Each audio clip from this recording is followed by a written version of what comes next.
Hi, I'm Tom and I talk about code. Welcome to another Lua programming live stream. Today, writing some Lua in Love2D, trying to add more stream interactivity to my live stream. Reusing some of my notes from yesterday where I drew out a bit of a design, this is my current stream overlay, and I'm trying to add a section here that has interactive sections in it. I'm using Love2D for these visualizations because I think it's nice. A little bit controversial, apparently. Some people have opinions about using OBS browser sources. Bobbius, welcome. OBS browser sources, very finicky, and my OBS build on Linux doesn't come with that out of the box. So let's have a look at what I mean. The easiest way is to probably jump over to my real scene and show it. So, this is a window that is in my desktop that you can see here, but if I drag this off screen and pretend it's not there, you can still see where it appears underneath. This is the idea. We have a little window, we draw stuff to it. I did a new font from last time. This is an IBM EGA font. I think that's kind of cute. I think that's very devy. I think that might be nice. And the idea is we're going to pipe events into this. Now, dealing with events from Twitch is complicated. I don't want to do the Twitch API in Lua, so instead we're going to have Love2D just run a little TCP socket. We're going to take commands from something. Now, the cool thing about this as well is it's really easy for me to run telnet and just manually type commands to this. I can run a bash script that just telnets commands to this, right? It's really, really easy. And then at some point in the future, I will actually rig this up into Twitch. I get so few followers that it's probably actually conceivable for quite a while that I'll be able to just manually run a script every time I get a follower, and that will appear. But you know, naturally you want these things to be able to scale, so this bit will become important in the future. And I want to build this soon, because I think this is where some of the interesting stuff will happen, but these visualizations are really fun as well. I accidentally moved some of this off the screen, apparently. I don't know what happened there. I guess I just moved this. That's okay. So this is the rough design. This is the rough design, right? Now, there are a couple of problems with our control. Our TCP pipe, we added a rough version of this, but it doesn't quite work for a very obvious reason that I'm sure some people were screaming at their monitor yesterday when I was streaming it. I want to build a better system for different types of events, because the system I have right now isn't going to scale very well necessarily, and then I want to jump in and try and handle event priority, right? And we'll draw what that looks like on another page when I get to it, but let's start with TCP events, okay? So let's get rid of this. Well, actually, let's keep this, right? Because if I go to a new window, let's do this. So what port is it? 32963. So if I go telnet 127.0.0.1, 32963. Get ready for me to get these ports wrong. I've got another font in my chat to have a look at. Okay, so we're here. We can send a command to this board, and the command format I decided on, I can say scroll hello world, and then give it a speed in pixels per second, and that will crash. That will crash. Why will that crash? Timeout. I might have taken too long to type it. Let's try this. So 39201, okay? 39201, scroll hello at 100 pixels a second.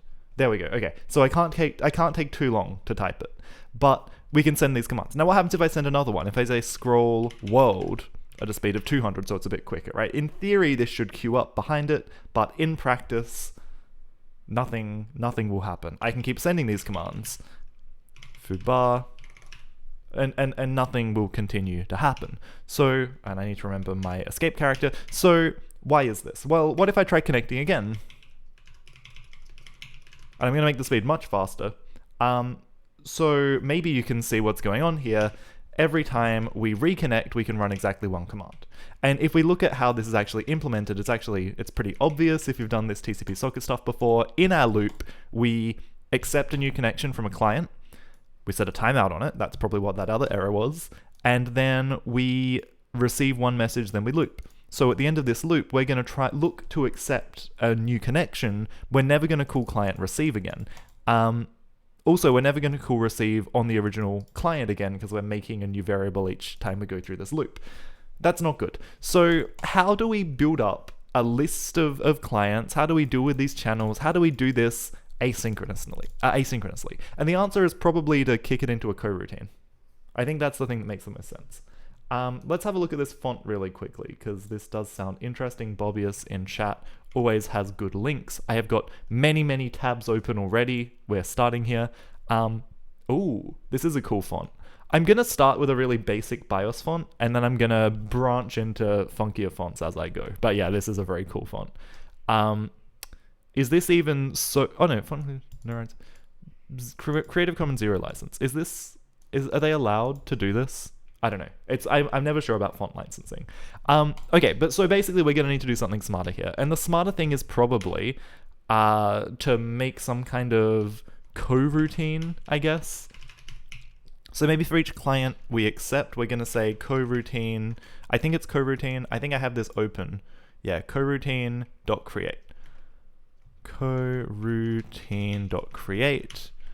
And we're going to make a function, an anonymous function.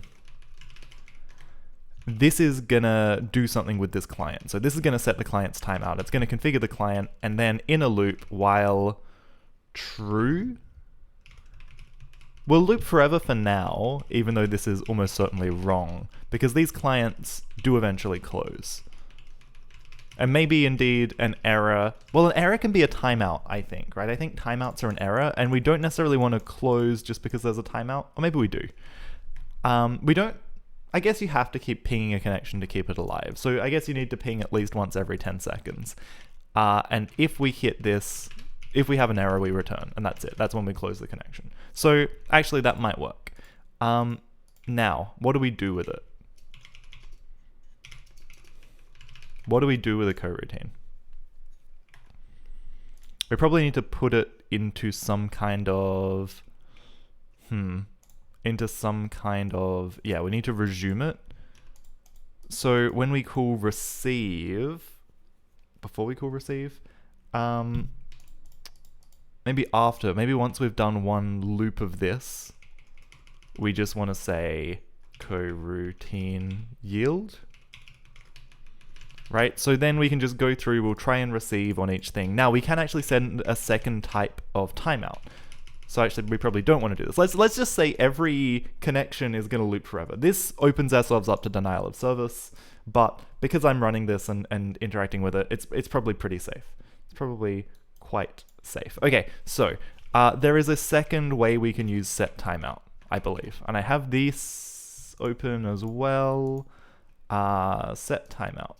Set timeout. Here we go. Client set timeout, something like this. Mode. So currently, this is the default. We're setting the block timeout, which is the upper limit of the amount of time a Lua socket can be blocked by the operating system while waiting for the completion of any operation. So this is this is like the layer between Lua and something else. I want to set the total timeout, which is the amount of time that we're allowed to block a Lua script. Right? So when we call this, we don't want to wait for more than, let's say, half a second. And this will be in T mode, in total mode. And I think we can set both, right? That can both be used together for fine tuning. Yeah, cool. Let me pop my chat out so I can have a look at this and get rid of this. Bot gone. Okay. Not sure the original font exists in any forms.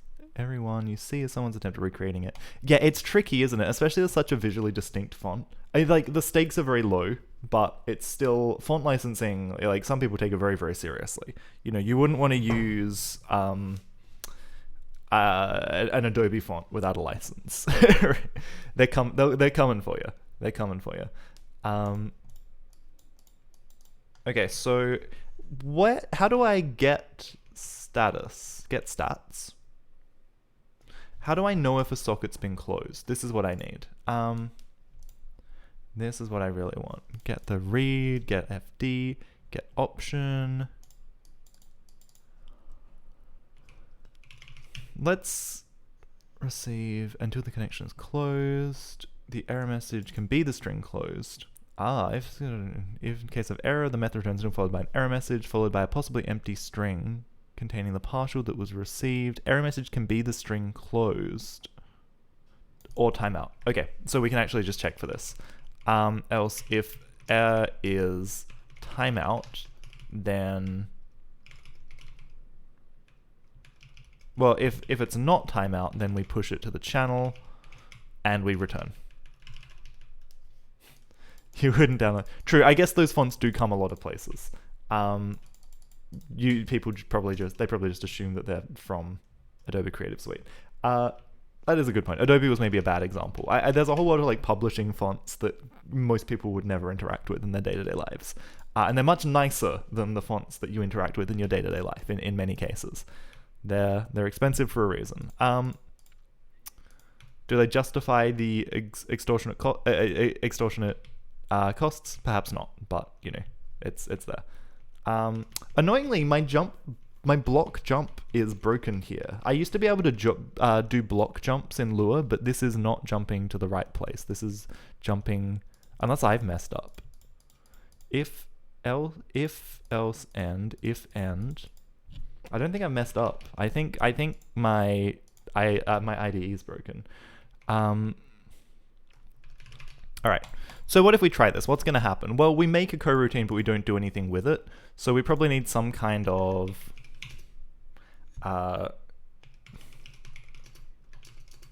connections table. When we make a connection, we're going to say, well, is there a way within a coroutine we can say we're done?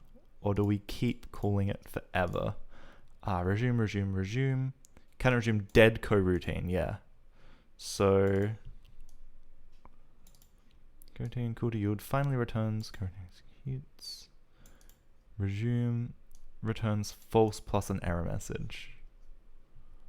Okay, so once we've returned, this will be false. Cool. So we maybe, because I need this to time out as well. Maybe we actually do it like this, right? Maybe we make a coroutine that does this. I don't know if this is quite right.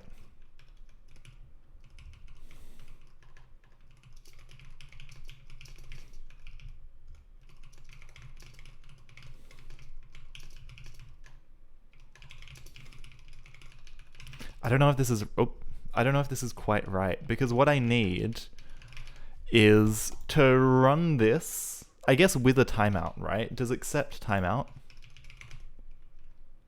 I guess we can set a timeout here, right? So maybe up here we want to say server. And again, probably when we make the server up here, we'll say set timeout. We'll again do this half a second t. And now this actually doesn't matter anymore. We don't need this timeout because we're going to just busy wait here. This is where we want the 5-second timeout. So we're going to say, now we're going to check this error. If error isn't nil, we don't do curly braces in Lua. If error is not equal to timeout, then we want to maybe print server error. We maybe want to error.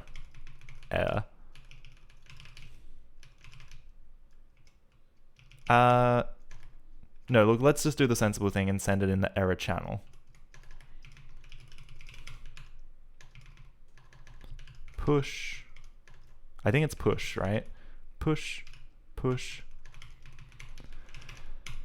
And we probably just want to, we don't return from this, do we? Because we're not in a function. We just want to like kill the thread. Maybe it's worth wrapping this in a function.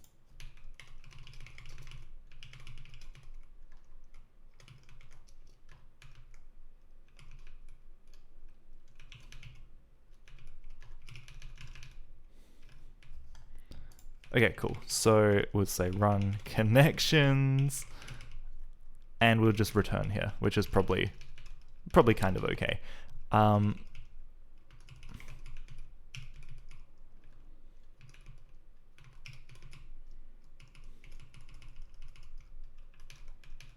Cool. Okay, so forever, loop forever.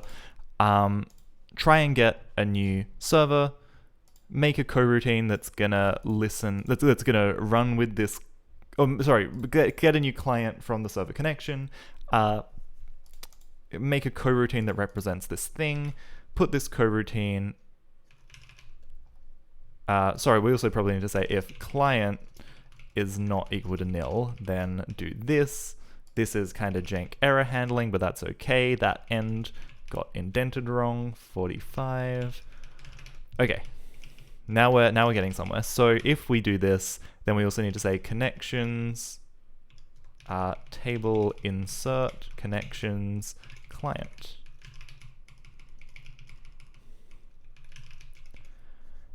And then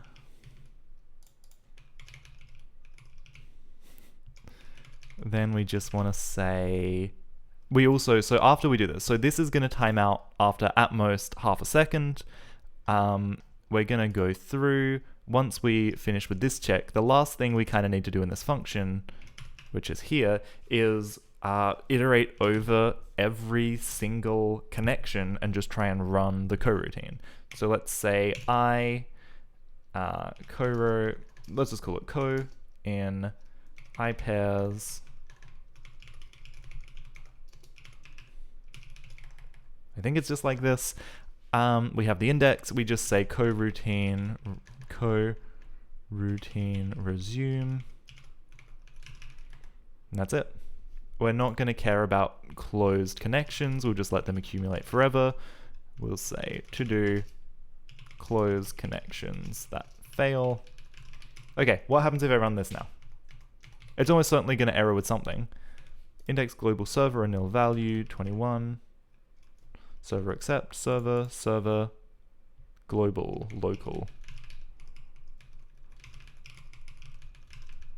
I guess. I thought they were file local. Anyway, it doesn't matter. That's fine. So that does work now, which is cool. Let's try 38765. 38765. And that blew up. This is good. I like how we can just see that there's going to be an error message, but we can't actually see anything about what it is. That's good. That's good. Adobe is expensive, leads to many people pirating. You end up paying because Adobe could ruin your life. Yeah. Spawned a thread for every connection. Because this is running locally on my machine and I'm the only person connecting to it, I'm not as concerned about malicious denial of service, but I can still denial of service myself. That is a real concern. Also, by the way, sorry, just a quick check. Is my microphone clipping at all for anyone? Anyone in chat? Just let me know, because I am dipping into the red sometimes, because I'm getting very excited about this. But yeah, Adobe, like, you get locked in, even if you pirate it. If you want to, like, use it professionally, you're going to be locked into their ecosystem. So I don't think they particularly care about people pirating it too much. Bad argument to number 1. 52. Coroutine expected. Interesting. Did I use iPairs correctly? Cool. IV and iPairs. Hey, no, that's okay. That is what I want. Table insert connections client. Wrong thing inserted into table. Instructions unclear. 39587.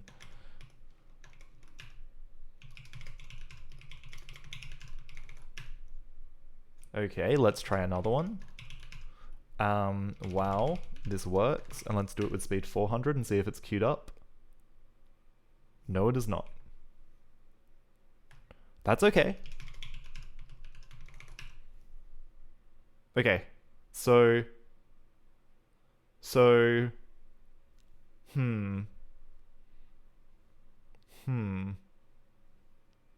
Okay, that still doesn't quite work. I need more debugging info, and that's okay. Every time we resume this coroutine, for one thing, we don't need to set this... Oh no, sorry, that's... Well, yeah, we shouldn't set the timeout here every time. We should do it like this. And then every time receive returns, we yield, which is what we want. That is what we want. Let's maybe say print resume, and we'll just see what this does. 37655.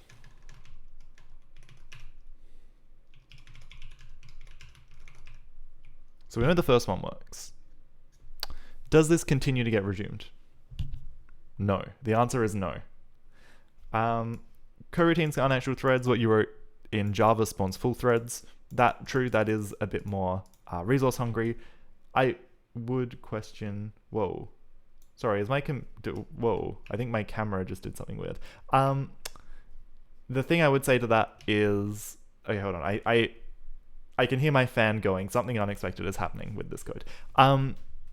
Lua coroutines, yeah, definitely more lightweight than a thread, but they are also... They have overhead of... They definitely have overhead.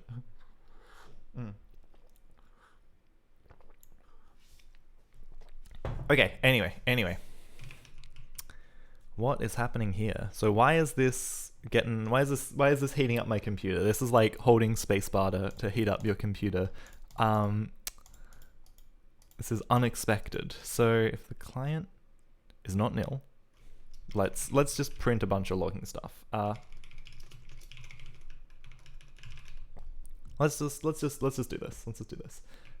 My camera dropped a few frames. Oh my gosh. I think we're good now. I think we're good. So I don't know why this program was causing so much resource contention, but that definitely is not good.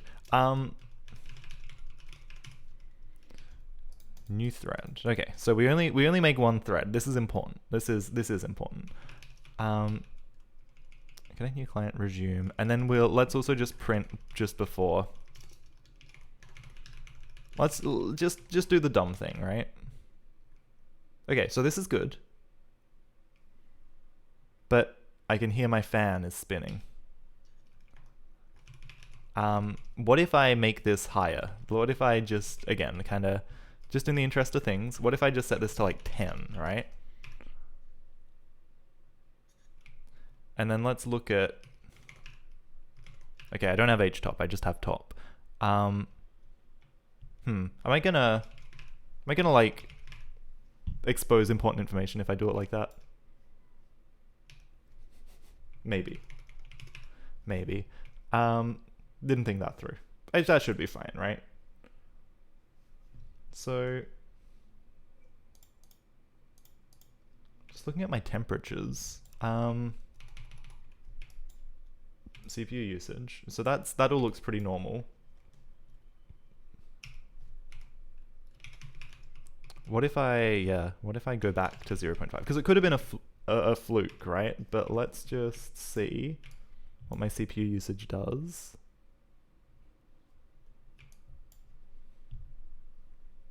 Because I can hear my fans going, but this all seems okay.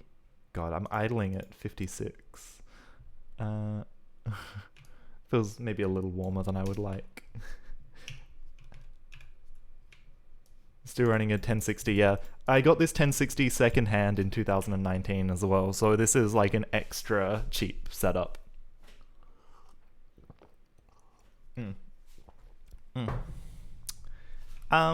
Look, I'm just gonna set this at 2 and we'll see how we go.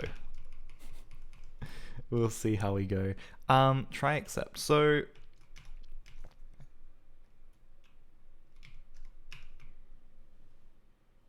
let's do that again. So 42807.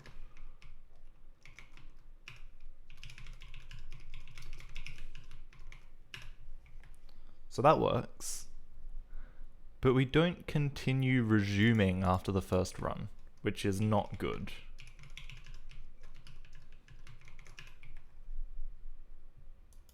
So that is no doubt why we're not actually doing anything. So pipe, why are we not resuming?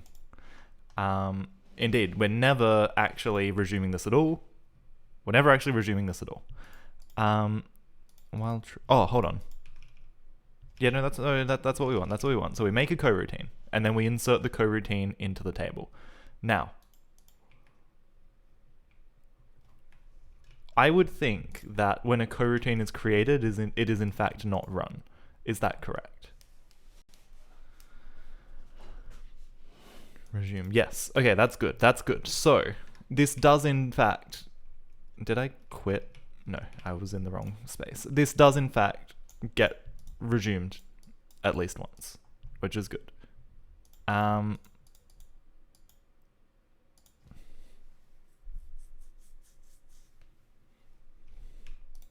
Gonna do this as well.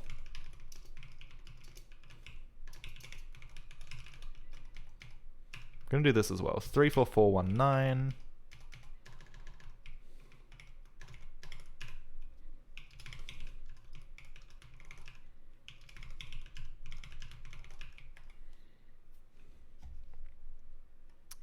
Okay, so we're trying to resume, and what this means is that so what this means is whenever like something is telling our coroutine that we're actually done, our coroutine thinks it's finished. So we're trying to call resume, but it's never actually resuming after the first time. So what causes that? What causes that? Coroutine.yield. So we're calling yield, which is good. That's what we expect. Are we ever... let's print if we go down this path. Because you would expect it to come back and to just continue to loop here, right? Even though my jump to point is... or jump to end is still wrong. So as long as we don't hit this path, we should be okay. Because the if scopes this... So this is all on the same level, right? This is all the stuff that's run every single loop.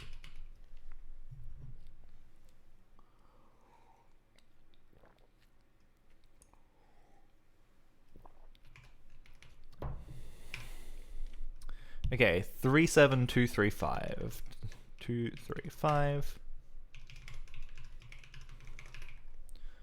So this works once powering up is gone. And we can see that we resume, and then we're never able to resume again. We're never, okay, so, let's get the status. Let's local stat is I think we do it, I think it might have to be coroutine status of this coroutine. Let's get it.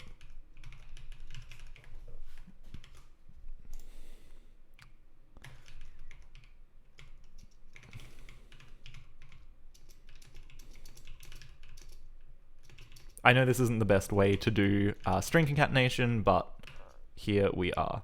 So we're a 40063. I should just make this a fixed port. Okay, so coroutine 1 suspended, resume, coroutine 1 dead. Why does it die? Why does it dead?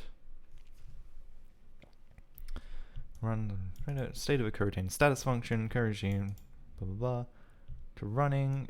The example coroutine terminates, leaving the coroutine in the dead state. Coroutines are nothing more than a complicated way of calling functions. We just need to double check how this stuff works, because this I think is the best tool. I don't want more threads. I don't want a thread per connection. That's silly. I just want to do stuff asynchronously, and this really is a good tool for the job.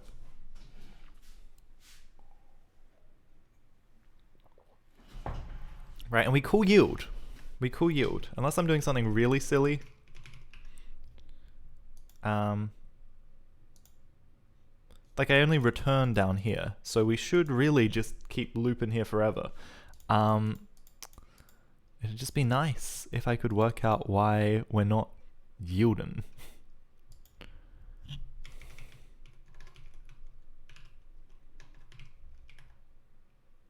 Oh. Do you think that's why? It's one of the hardest fucking words to type in all of programming. Yield. Okay. I bet this works now. 35809. Let's connect up. 35809.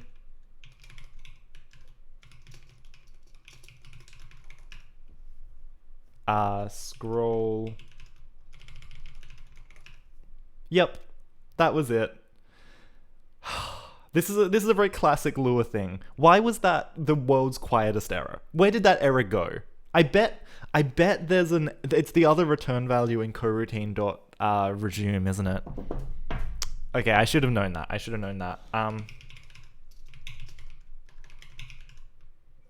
Let's put something on the screen for 10 seconds, maybe. No, I don't know what. Hell world. I meant to say hello world. There it is. There it is.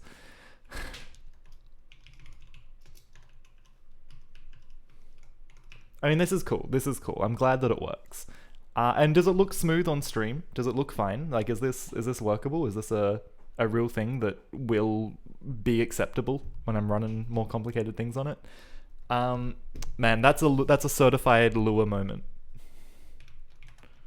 Okay, so what's cool is I can just quit here and it closes everything out. Let's jump back in and get rid of all these gross prints, because that print is okay, that print is actually okay, but that one is dumb, that one's dumb. Okay, we've gotten rid of all our dumb prints. So let's double check what happens when we call coroutine resume. False plus an error message. Runs in protected mode, any error, Lua will not show the... So literally this thing that I didn't read. Lua will not show the error messages, instead return it to the resume call. Yes, okay, so... Oh yeah, and that's also cool. I always forget you can do this, which is really nice. Resume true. Okay, so we need to check this. We'll say local. We'll say if stat is not. Let's say if it is dead, then does Lua not have continue? Okay, we'll do this. We'll do the triangle of doom.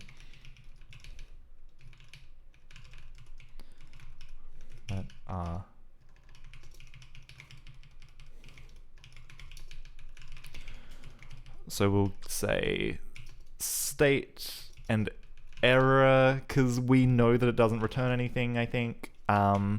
If st is false, then we want to maybe let's say error channel push. We'll push the error back. So what if I run this now? Actually, even better, what if I run this now and I change this back to yield? 38937 8937. Okay, so look at this. It says okay, well, it tells me on line 54. Nice. That wasn't what I thought it was going to say, but it pointed out an error to me. 41709. 41709. And... Oh yeah, we probably have to actually send something, and now it says unknown function yield. So... nice. That actually reports errors up, which is really important because Lua will just do that. Not a fan of two-space indenting. Lua reminds you there are some cases where it makes sense. Absolutely. Yeah, just, you know, it's the canonical form of Lua as far as I'm concerned. I don't mind two-space indenting for some things. I think I use it in a couple of places. Basically, I just use sensible defaults now. I'm less opinionated these days. Okay, so this isn't important to do, but otherwise, this is looking pretty good. So let's add everything up. What's different in events? Well, let's do this first. We'll say, oh, hold on, I need to add my font license as well. Where is the license?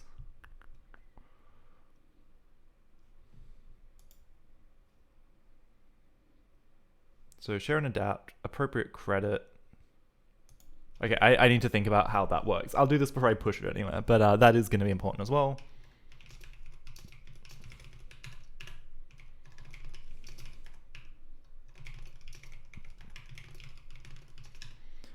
Okay, working TCP command.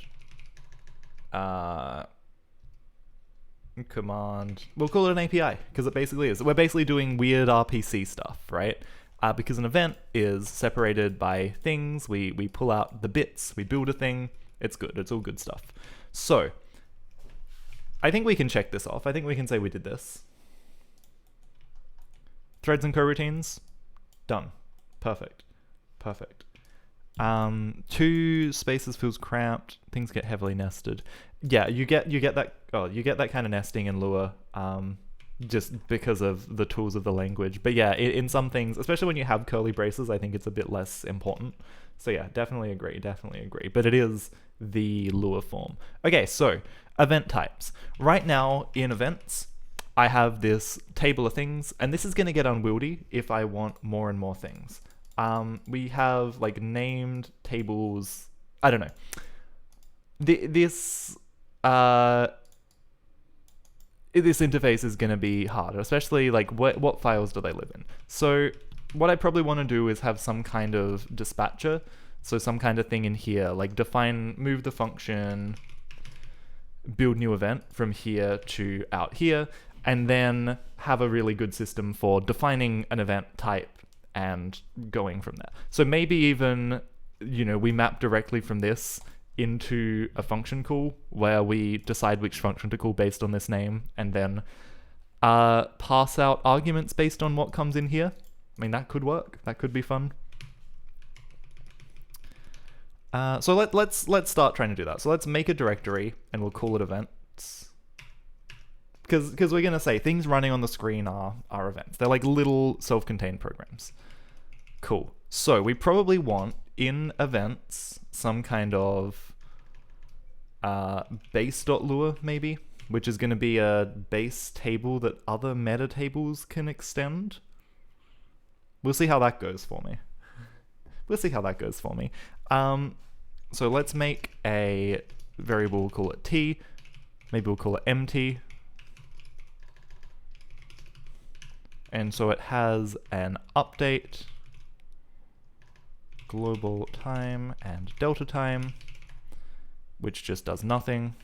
It has a function draw, which does nothing, and it has a function done, which does, well, it just says no, it's never done. The default is never finished. We're going to add another function as well and say function empty.suspend. Suspend. This is going to be for when we interrupt and then resume, just in case there's any kind of cleanup you need to do, and this will also just return. Okay, so we'll have a function called new, maybe we'll call it extend. Does that make sense? Does that? Let's try this. And basically this is just going to return set meta table o. One of the fun things in Lua is you get to basically re-implement shitty OOP, however you want to do it. So this is our base type, right? This has all the stuff we need. Now we'll go into events, and we'll maybe just have like text events as a base thing, and that's going to have everything that's currently in events.lua.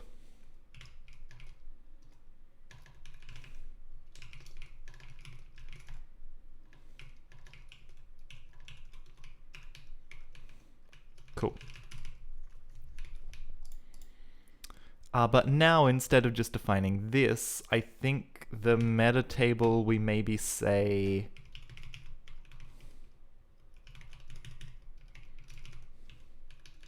event.extend or something. Or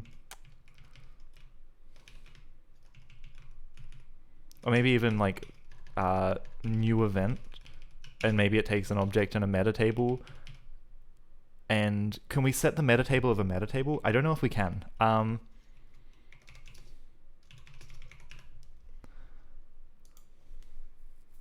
So let me just double check the docs. Balance, account, withdraw. Okay.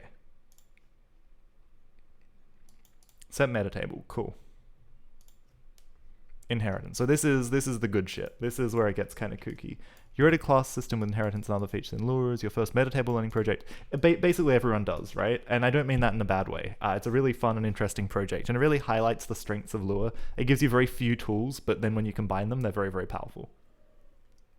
All right, so deposit, withdraw, special account. Okay, so we have an account which has some stuff, and we have a special account that we want to be like a normal account, but we want to extend it. So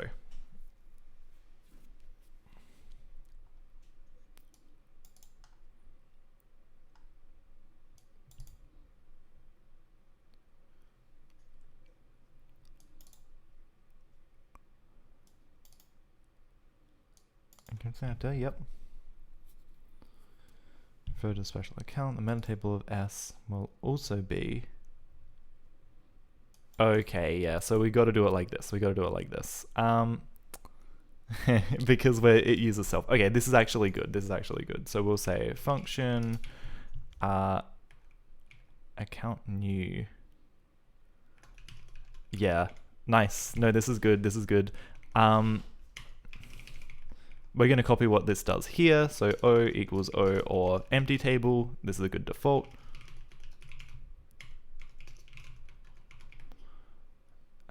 Yep, self.index equals self. This is all really good. Return O. Okay, so now you can extend just by starting with this as a base. Lovely. New.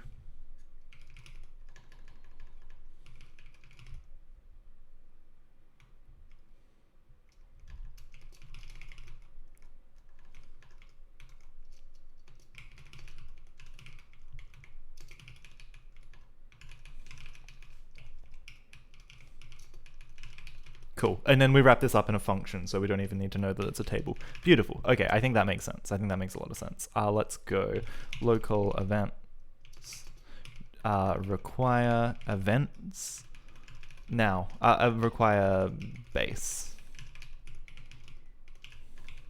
I think paths are relative to the root, but I'm not totally sure. We'll find out really soon. Events, so middle. Now instead of doing it like this, we just say events.new, and now everything else works the same. We override the methods. This is good. When we make a new scroll, we're going to have to do this. We actually don't have to do anything. Get limit. Yeah, cool. So new just comes automatically. We get new. New is fine. That's nice. That's really nice. Center print, we'll say event.new, events.new. It should probably be singular. I think that would make more sense. Center print. Okay, so now what we return is going to be and scroll text equals scroll text, I guess. Now, maybe it would be good to do something like have some kind of registry in a function register event type, where we have a name and then an O, and we say registry name equals O or something, and then we can just get them by name. That might be cool. But then I would need to think about vararg. So I could do something like this, right? New event, where we have a name, and then now Lua varargs. I can never remember how this works either, but it's all good because Lua is a really easy language to Google. ...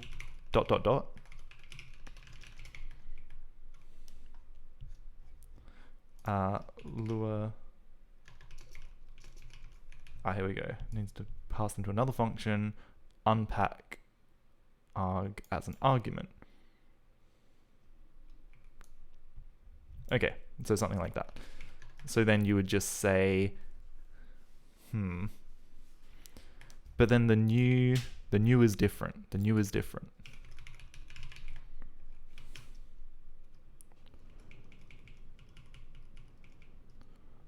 So the problem is that what if I want to override new? Was that covered here?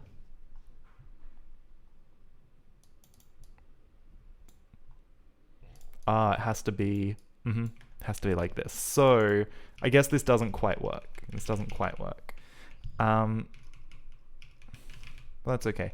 I like the idea of being able to get types by name and not worry about the actual file structure necessarily. Because strings are maybe easier to keep track of than entire modules, but also maybe not. Let's work with modules for now. Let's build that if we need it later. The advantages of this are pretty monumental. Excellent. Okay, so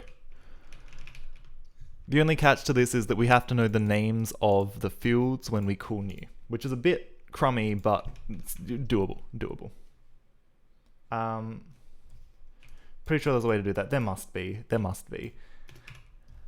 Well, the other thing I could do, right? The other thing that I guess kind of lends. Let me go back to this for a second. Let's maybe make a.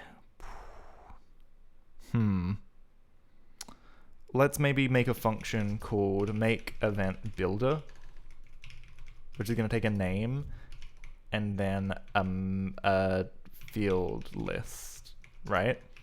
Where the idea is that. Oh, we probably need to take the type as well. So we'll have some kind of registry, which is just a table. We say registry table insert into the registry. Is there a key syntax as well so I don't have to write this? I feel like there is, but I've just forgotten it.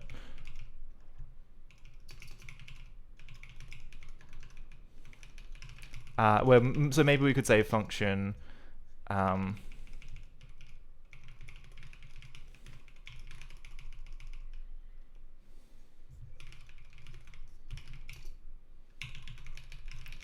maybe we do something like this. So we say local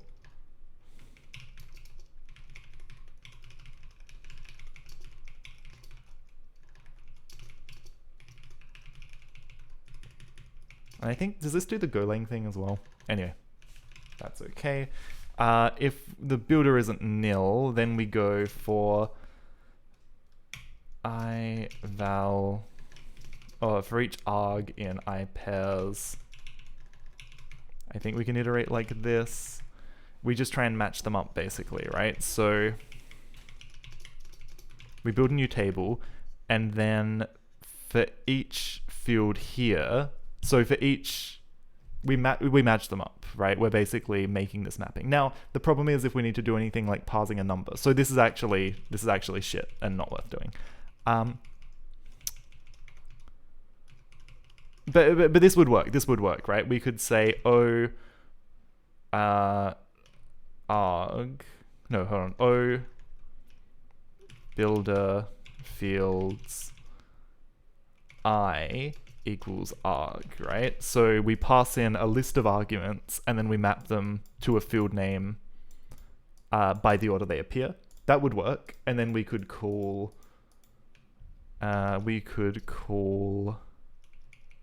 what, I lost O. I lost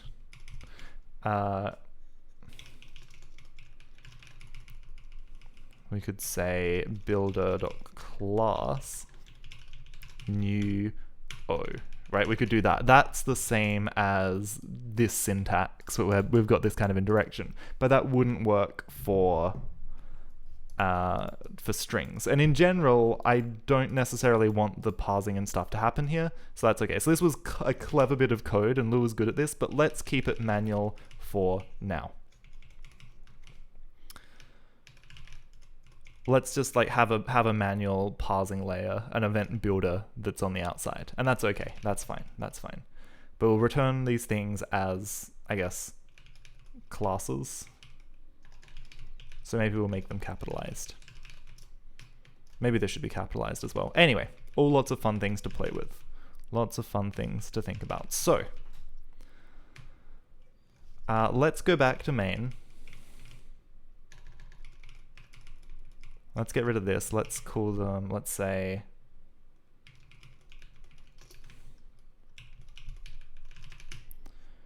and let's say events text center print new.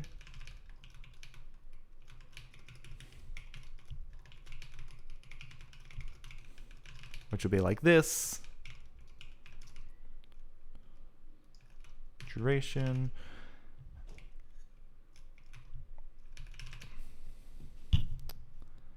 And then when we do this, we'll say events text dot what's it called? Scroll text.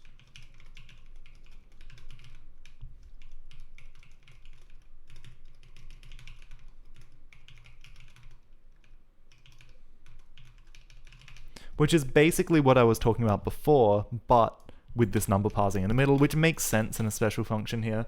Like, I think this dispatch being manual is okay.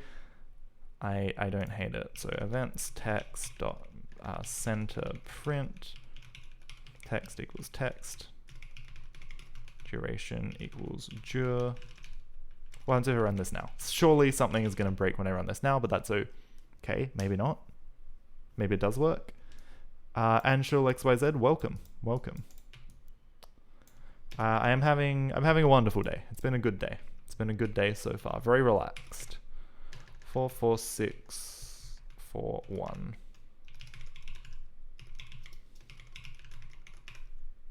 Okay, so there are a couple of problems here. Scroll text is a nil value, and that makes sense because oh no, hold on, that's spelled correctly. Scroll text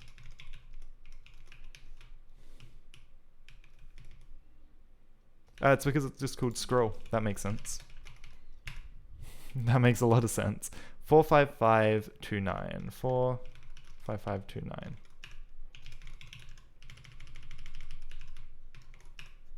There we go. Perfect.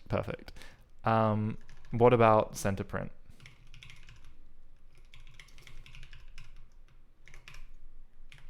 Similar thing. Oh yeah, I forgot to say new. That also makes sense. Cool. Okay, so we're good. Now this probably needs to go somewhere else. We'll move this out of main. We'll move it into maybe events. Like events base.lua isn't a bad place for it probably. Let's maybe call it events dispatch.lua. Or maybe events CMD.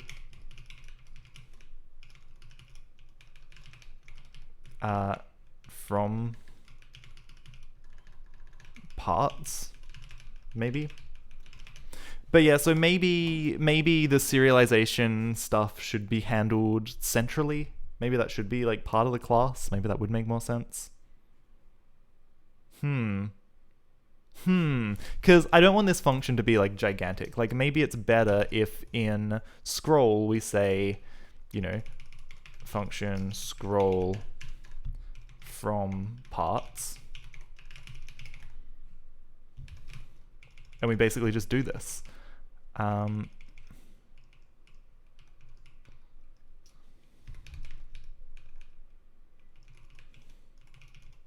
Except we just return self new. And we assume that the first bit has been filtered off.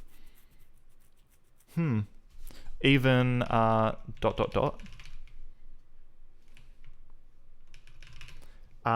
I suspect I'm going to be writing many functions, so probably quite a few. But I think compartmentalizing it here makes sense. How do I build this thing from a list of strings rather than one gigantic dispatch? I think this is better. I might regret this, but I think it's better. Let's go back into base and add this as a method, just so that empty from parts. And this will just return self new. So the default is that you just build yourself, you don't care about your arguments, but you add, you override this to be your own parser.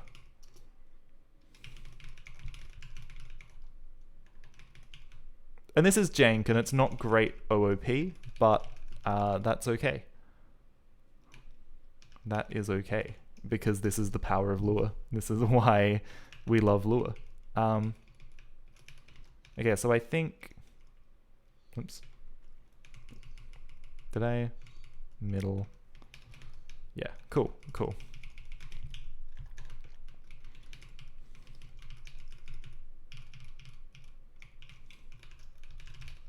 Cool, okay. So let's get rid of dispatch. This was a mistake. Let's keep this for now, but let's change what runs inside it.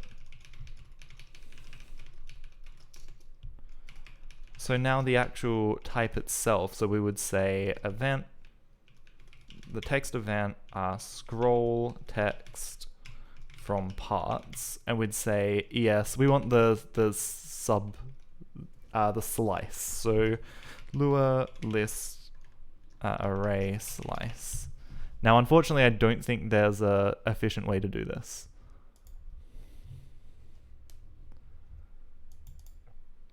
Oh gosh. um.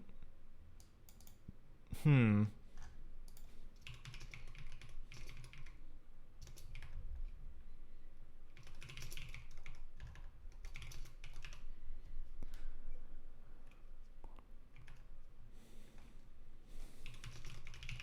Okay, so actually this is a bit silly passing this through. So let's just say that the first part is always the name, right?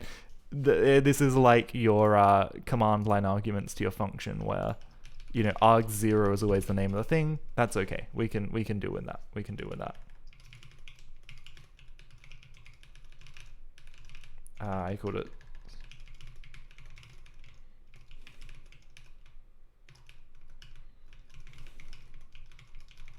Cool. So does this work? I'm gonna do another thing here. I'm gonna make this pipe. I'm gonna make this always run on the same port.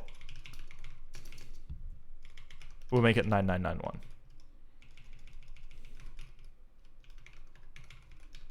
Because I'm getting sick of having to think about what port this is. Okay, so 9991, we'll say scroll. And then we'll say middle. Okay, so some things have gone wrong. ES, nil value. Main, ES, that's fine. I'm guessing it's going to be in events text, e.g. Well, this is now called ES. I don't know why I called it e.g. rather than ES here, but that's okay. And also, I don't think I actually returned this.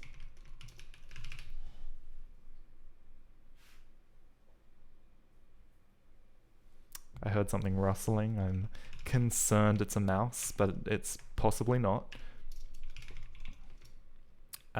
Scroll.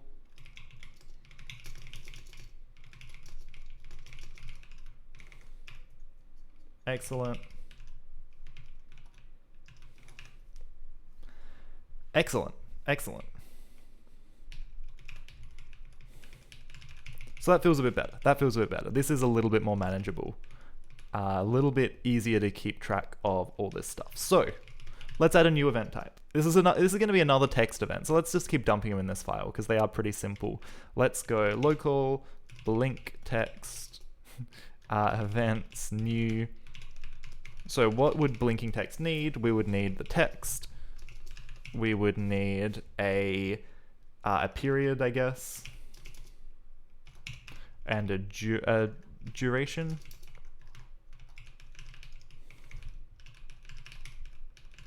And a state timer. Cool. And then we're going to do very similar things here.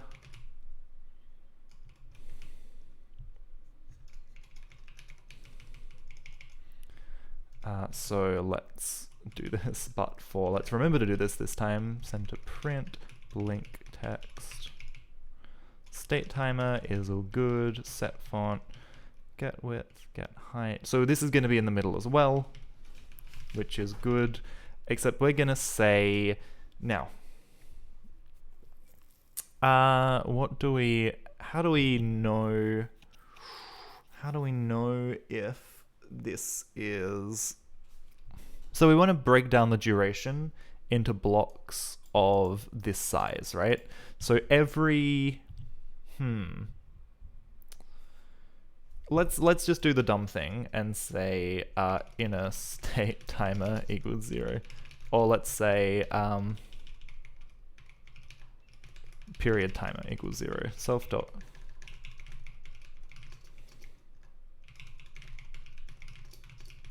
If period timer is greater than self dot period, then we're gonna toggle visibility. Actually, do you know what's better than this? Let's do it this way. Self.period timer. We're gonna reduce state. We're gonna count up to 2 times the period. For half of that time, we're gonna be visible. For half of that time, we're gonna be invisible. I just have to ban a bot. Sorry, we're just gonna quickly deal with this. I can hear like a little footsteps, I swear. It's very alarming. It's very alarming when you live alone. Okay, so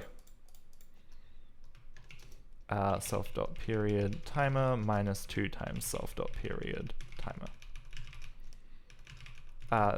So 2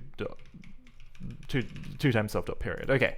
And so if self.period timer is greater than self.period, then we draw it, otherwise we do nothing. Okay? So this is kind of fun. So half the time it'll be on, half the time it'll be off. Maybe that's actually the wrong way to do it. Maybe we need 2 things. Maybe we need... I suspect good blinking text is not on and off for an equal amount of time. So maybe I can actually... No. I mean, I guess I can change that, right? We could say it's on until it's less than... What if I say like 1.8 times this? Would that work? I think it would work. And then we count this timer. And then we need a from parts as well. Blink text. So the text is this, the total duration is this, and then we need the period as well.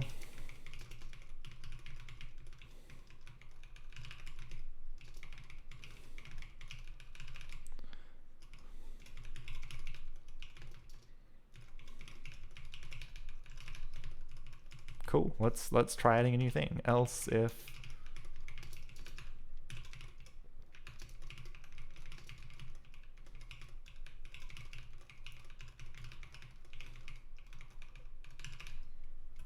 all right, what happens here? Let's do this. Let's say blink.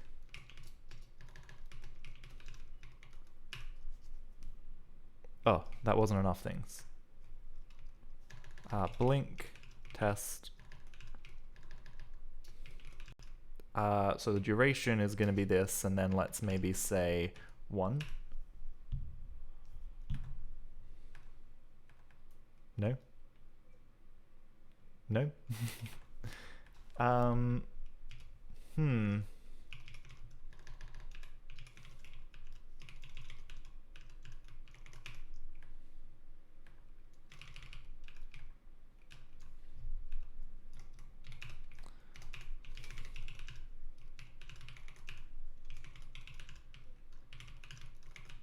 Okay, so let's just make sure it works, and then we'll say maybe blink for 10 seconds with a period of 0.1.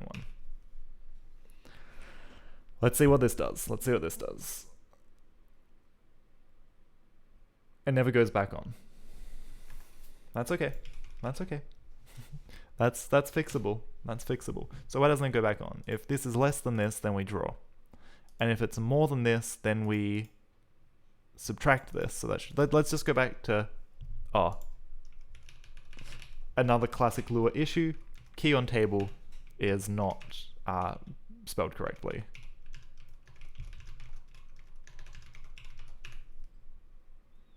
So let's see what this does. So this should blink for 10 seconds.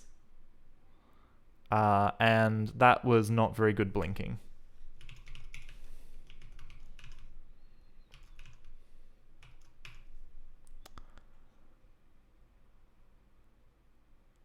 That's not going to turn back on because if I defined it, blink test 3. What if we say for 10 seconds, blink every 0.8 seconds? So that's a little better. It still lacks a certain punch, but it does, in theory, function vaguely correctly. So that's something. That's something. With the right background, that could be a bit more impactful. Okay, so that's kind of cool.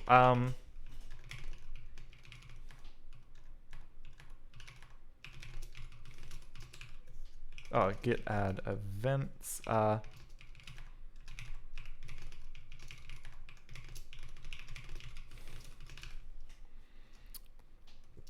Event.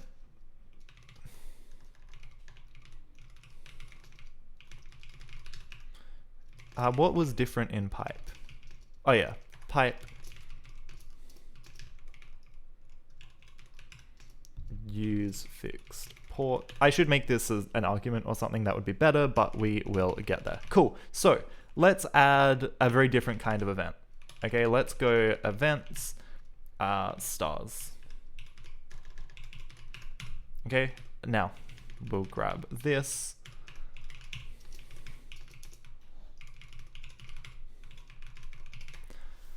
So what am I trying to do? Let's just, well, we'll, stars. We're gonna have a list of stars. We're gonna draw like a starry sky kind of thing.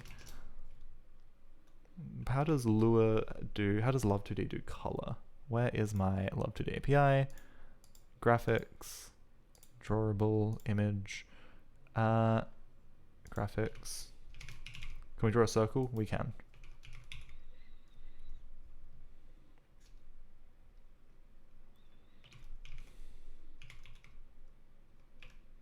Set color, perfect. Okay, easy, easy. These are just numbers. RGBA, which is a table. Is optional.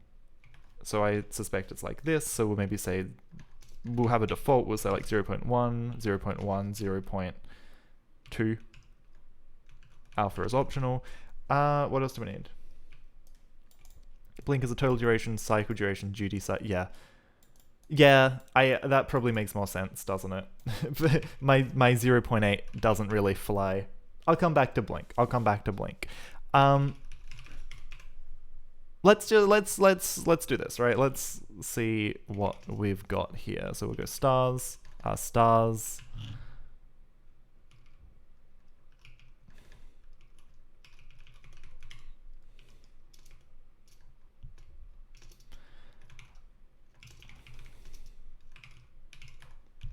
And maybe even just call this like scale. Cool. So we're going to build up a gigantic list of stars and draw them and maybe have them move a little bit. That could be cute. So self stars. We want a table insert here, self stars. And we want a new table, which is going to be x equals x, y equals y, scale equals scale. Beautiful. We want function stars draw.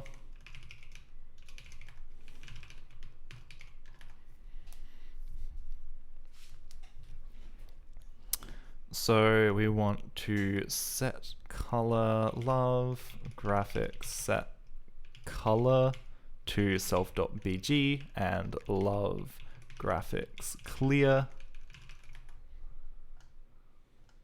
I don't know if we set background color. Actually, maybe that's better.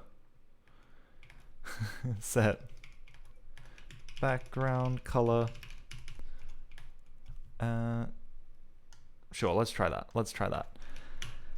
And then for I star in self.stars in I pairs, right? For each star in that big dumb list, we use end not done here. For each star, we want to love graphics set color. Actually, let's do this once because we want it to be out here. Let's just set it to 1.0, 1.0, 1.0, and maybe like 0.7 or something. Cold Zero, hello, welcome. How's it going? Build anything fun lately? I always love to hear what people have been doing. Love graphics. We can draw a circle. We can draw a circle at this. It's like X, Y, and then probably a radius, right? That would make sense. Where do we go? Circle. Mode, that's important. Fill, star.x, star.y, and then the radius is going to be 2 times self.scale plus 0.1. Cool. So a star, we're just going to generate a bunch of random numbers between 0 and 1 here, but the actual drawing is going to take care of making sure they're always visible. Missing a closing paren on set color. Yes, I am. That's a really bad one, thank you. I don't know how I totally missed that. Cool. And then when we make a new thing, stars let's just make a function called gen, where we're going to go for in this has this funny iterator syntax, doesn't it?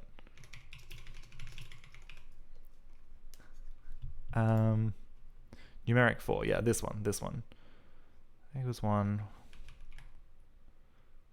Yes, so until these things are here, we'll say local, we need to do x. I think random is just a function. Lua PIL. You got inspired. Do some assembly code stuff with Treasure Planet. Excellent. That's exciting. I'll have to check out the decomp server to see what you're doing. That does sound really cool. Math.random, sorry. There we go. Math.random. Pseudo-random numbers. Interval 0, 1. Perfect. So we'll multiply this by love.graphics.getWidth. And we'll do the same thing for y, but with getHeight. Now, obviously we don't want a full random distribution here, but we'll do what we do. So x, y, and let's make a random scale as well, which is going to be the same thing, but it's just going to be math random because we've already taken care of it. Now we'll say self add star x, y, xx, yy scale. Awesome. Is this enough? Hopefully. Stars. And I'll add a bit of movement to this, because that will be kind of pretty. Let's try it. So if we go into main, oh yeah, hold on, we need to parse it as well. We need to go function. Actually, do we? Well, maybe. Function stars from parts. Maybe we'll grab n here.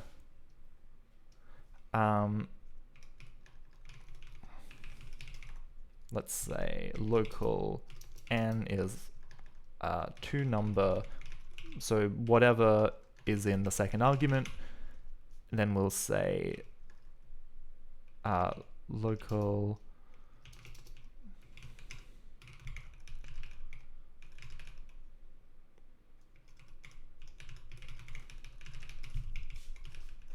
we'll do it like this. This is a bit jank, but we'll do it like this.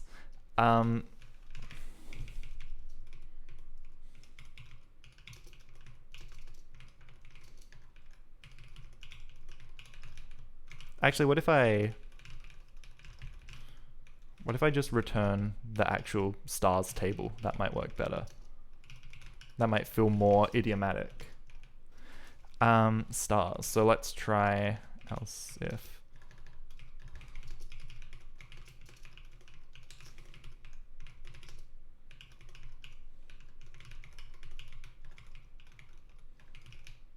Oops. Cool. Let's try this out. And that somehow works, which is great. What happens when we get to the end of this? Is it going to work? Is it going to blow up? Nothing happened, which is awesome. That's okay, but I probably don't want to type this in every time, so let's test it out here.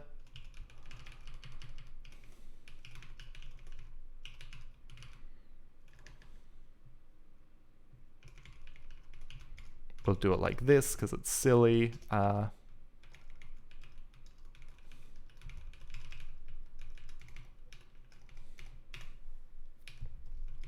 Okay, that's because that's not how we do tables in Lua, of course.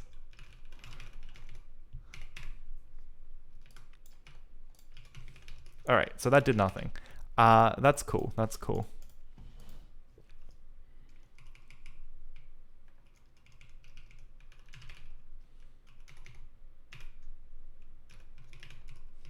What if I set my alpha to this?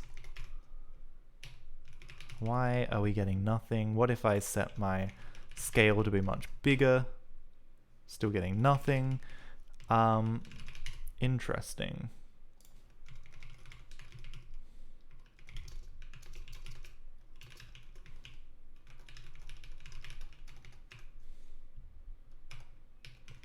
So it definitely generates them.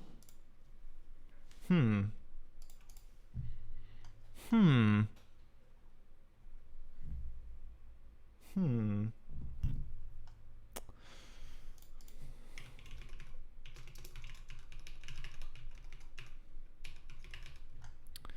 have these gone?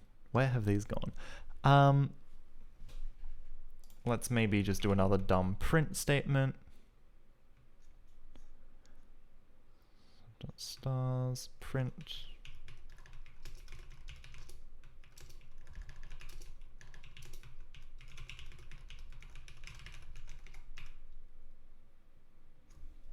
Maybe we're never actually calling draw, which is interesting.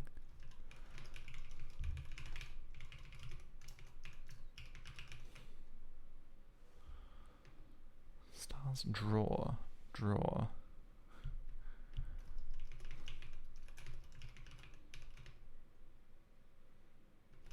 Does draw never get called?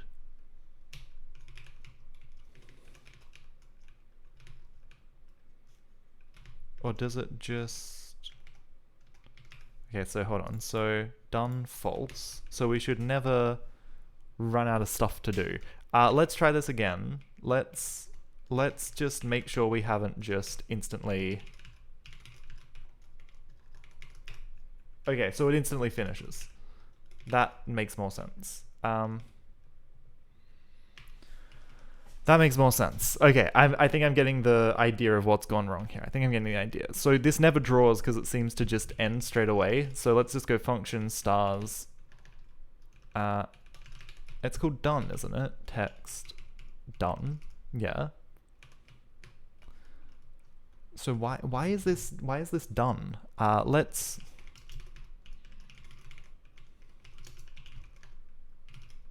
Let's just do this. Let's just see if this works. No.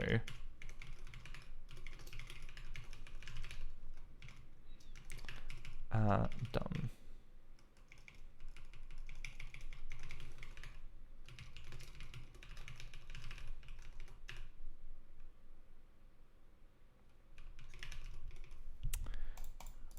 I'm very confused by what's going on here. Unless... that makes sense. We're never actually returning anything. There we go. There we go. Okay. I'm with it. This function did not actually return the thing that we were building. So it was nil, and all my machinery just quietly ignores when the next event, well, when the active event is nil, because that's kind of like the passing the time default. So we can get rid of this. Cool. So what happened here? Arithmetic on field scale and nil value, line 17. 2 times self.scale, scale. Oh, not self.scale, star.scale. There we go. Cool. We have a little star field. It's a little bit boring, but that's okay. Let's just drop the size a little. And let's drop the transparency back to like 0.7. That'll be a bit nicer. There we go. That's kind of nice, isn't it? Cool effect, cool effect. It would be nice to have a little bit of movement and a little bit of randomness in the color, but that's okay. We can get there.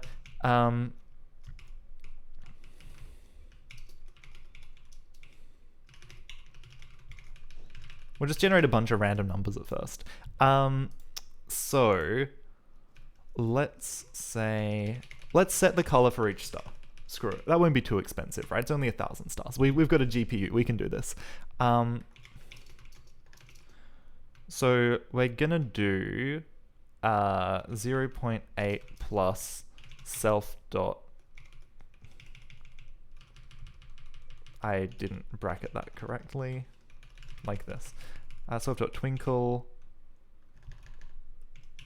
times 0.2. So it'll be, you know, between 0.8 and 1.0, maybe 0.7 and 1.0. And actually, we'll just call this C.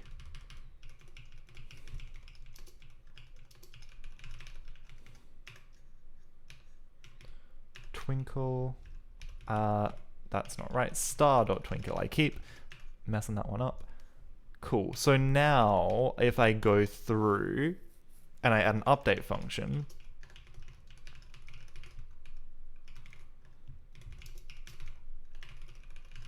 I could say, let's maybe say for I star in I pairs self.stars. So for each star, let's star.x is star.x plus, let's say they move at 0.1 second, 0.1 pixel a second. And that'll just be enough to give it an illusion of movement where there is really none. Twinkle is star.twinkle plus dt times 0.1. And if star.twinkle is greater than 0, then star.twinkle equals 0, which isn't a perfect loop, but that's okay. What does this look like now? Nice. I think that's pretty cool. I think that has some merit. There are obviously many more things I could do. It would be cool to have some kind of interesting background, but that, you know, feels like a pretty decent start. Now, maybe it would be nice if this was a background and I could draw text over the top of this. Maybe I'll have some kind of like layers. That might be nice. That could work pretty well. This is maybe...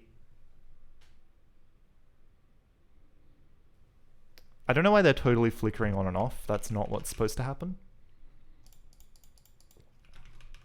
Like, what if I just do this? If I just do that, they still flicker on and off as well.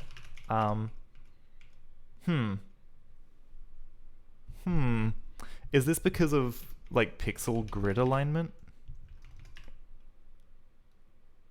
Like, they flicker on and off as they move because they're so small? Oh yeah. Yes, that is correct. Hold on. They're still very, very noisy, aren't they? Weird. Weird. What if this is 1.0? Yeah, so they flicker on and off as they move, which is kind of annoying. I mean, what if I make them, like, less opaque as well?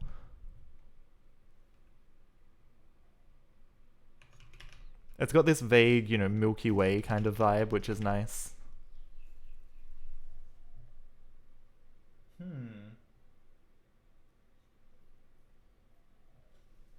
Okay, so pixel grid is a bit of a problem. But yes, thank you, as always, Bobius. Eagle eyes, finding all of my problems as I code them. So moving stars like this is a bit of a dud. Hold on, I just do it like this, don't I?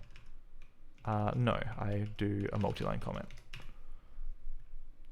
That fixes the weird twinkling on and off. And so then I'm going to add this back, plus star.twinkle times 0.3.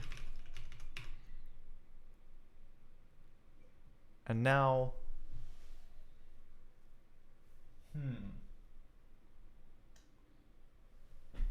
They still move in rather discrete looking steps, but I guess a little bit of that is okay. A little bit of that is fine.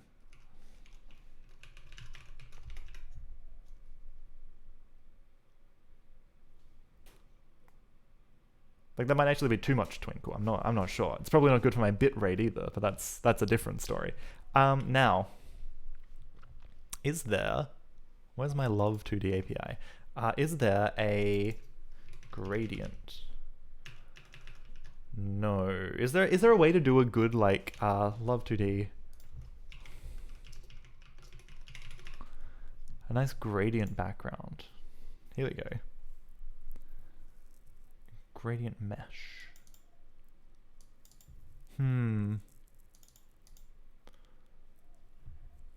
Okay.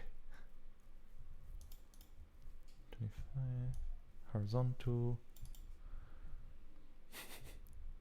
That's not quite what I expected, but that's okay.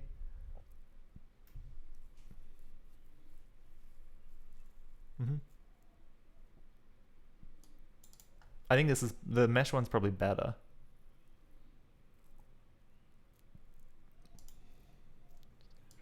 size. Maybe I just make a gradient image.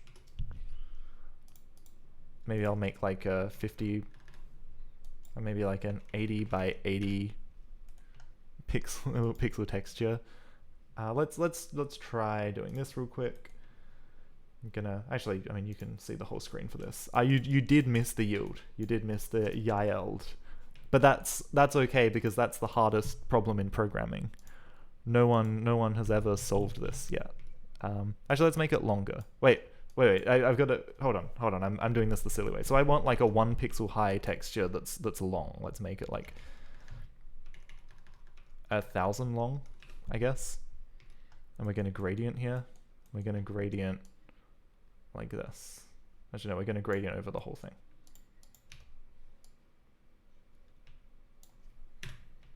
Right? That's what we want. That's what we want. That's probably even too long, but that's okay. Let's export this. We'll put it into workspace. I've got a lot of stuff in this folder, just stressing me out.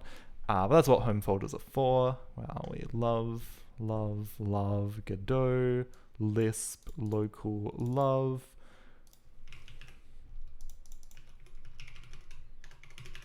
I think this is how everyone does gradients.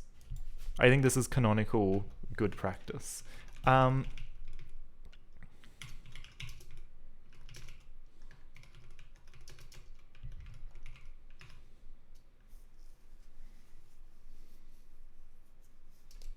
Not require, sorry.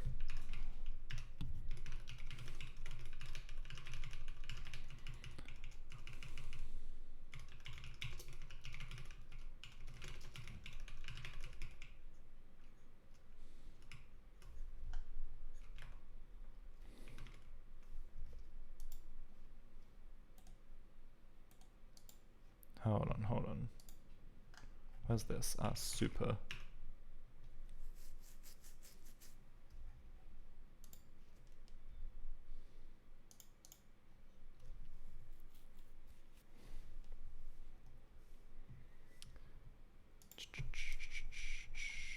None of this is quite what I want here. Okay, no, look, that's fine.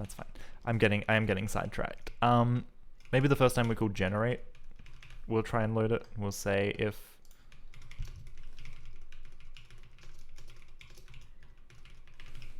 we want gradient texture equals whatever this thing is, is it love.graphics? Probably.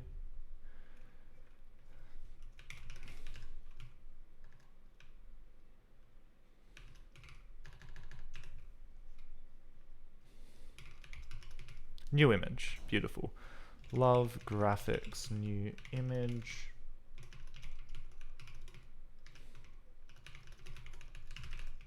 Cool, so we're gonna grab this with a file name. Settings, DPI scale, linear. That is fine. Map's false, perfect. We have an image object, which I believe we can draw. So now when we do the background, maybe we clear here, and now let's draw this gradient. So image, draw. Do I just say render image, draw image? I can never remember these APIs. I can never remember them. Love.graphics.draw, that's it.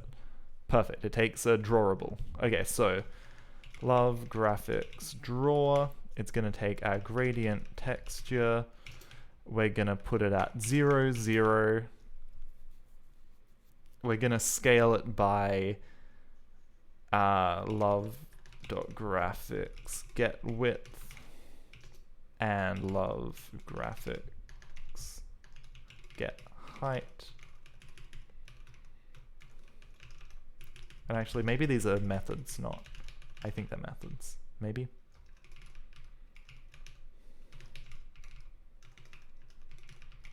Nope, they are not methods. They are functions. Maybe it doesn't matter. And then we don't need to like deal with the origin and stuff. That's okay. That's okay. So let's try that. What does this do? Set background color.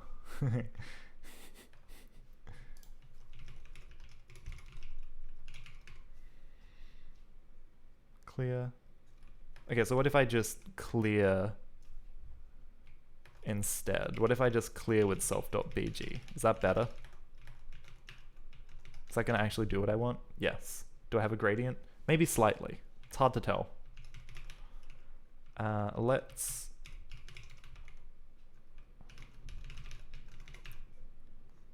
Yeah, now we're cooking. Okay. That's doing something. That's not what I want it to do, but we're doing something. Love.draw. Oh, rotation. Hold on, sorry. I rotated it out of existence. There we go.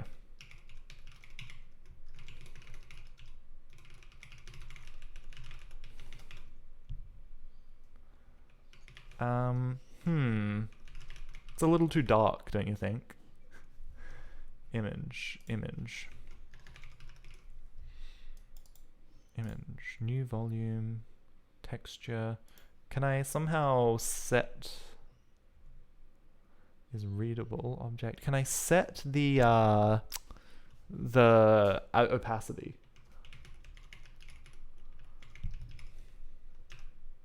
Blend mode.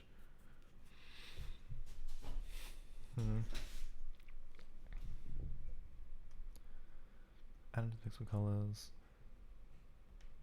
Maybe I should just try like some different blend modes as well. Let me try this. So let's say Love Graphics set blend mode.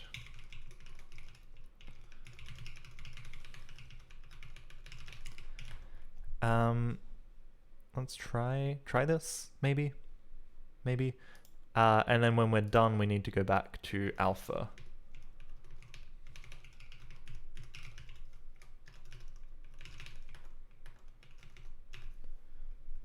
And of course that does nothing. That makes sense. You once made a gradient function for Arduino temperature readout. You must have fun. Made it display a heat map. That's really, really cool. Wow. That's amazing. That's kind of insane. All right, I'm gonna run to the bathroom. I'll be back in a sec. All right, we are back. GhostMonk000, I missed your follow, but thank you so much for the follow if you're still around. I really appreciate it. Helps me out a lot. Robotics is hard. And a lot of money, absolutely. You went to college for electrical engineering. You did your 3rd year project on creating a controller for an Armdroid mini robotic arm. That's cool. That's really cool, actually. I don't know if I've talked about this on stream. I've got a Tamagotchi, and the RFID. Oh no, the battery's dead, I think. That's sad. I had it paused for like a couple of months and the battery has died. But the what am I saying? RF, the like connection. Wrong word. Wrong word starting with R. But the radio frequency thing just doesn't work. I can't connect it with other Tamagotchi connections. So it would be cool to get a little IR, that's the one I'm thinking of. A little IR receiver, and see if I could like sniff the protocol, like get a working one and get this one and see if I can work out, like maybe just the bulb is dead and I can replace it, or maybe it's something more deep rooted than that. Sad my battery died. Rip my little guy. I think you can import if you put in your battery in. Anyway, bit of a sidetrack. Nice. But yeah, electronic stuff is fun. It's just having the gear to do it all. Now, I tried doing additive blending, and that's really stupid because when you add 0, you get 0. And when you add transparent, you get 0. So what about... It's not subtract either. Replace? What's screen... I don't know what screen blending is. Let's see if we can see there's a difference.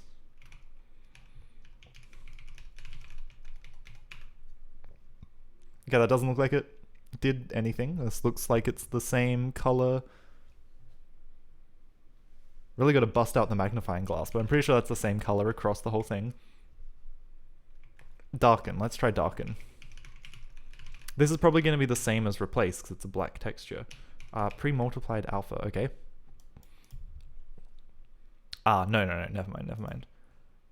So what's the difference between add and additive?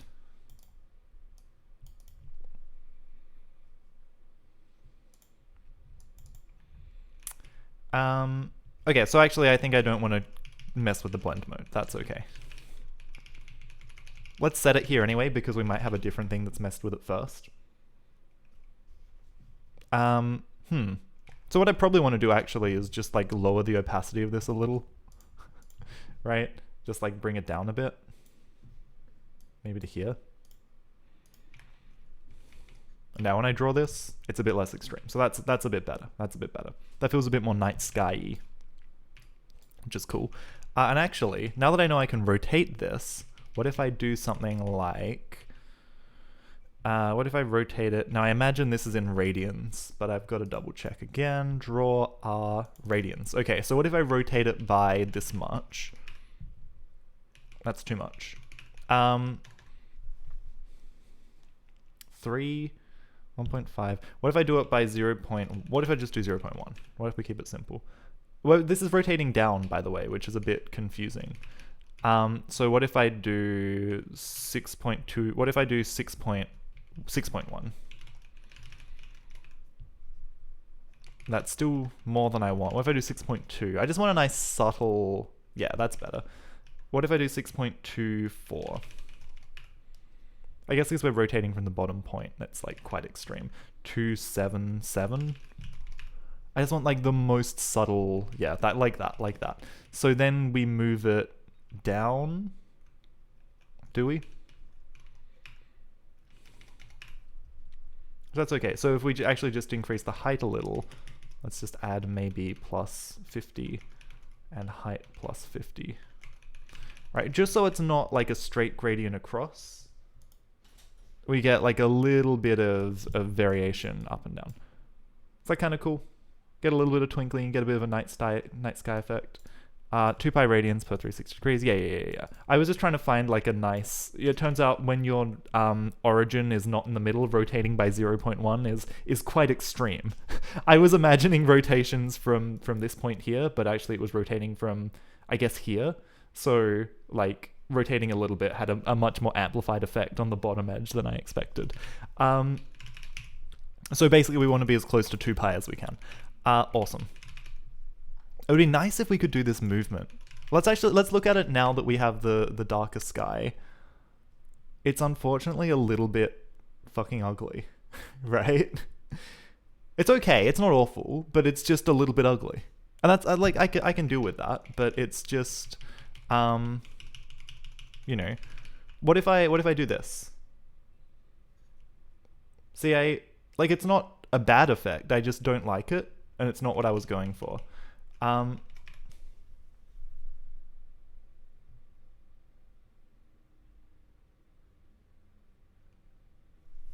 Also, hold on.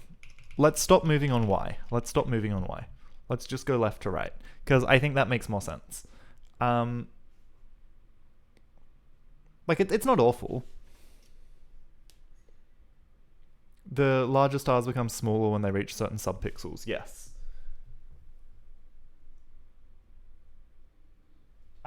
Like, that's okay. That's not the end of the world. The bigger problem for me is that the smaller stars disappear on certain subpixels. So what if I do something like this, I guess?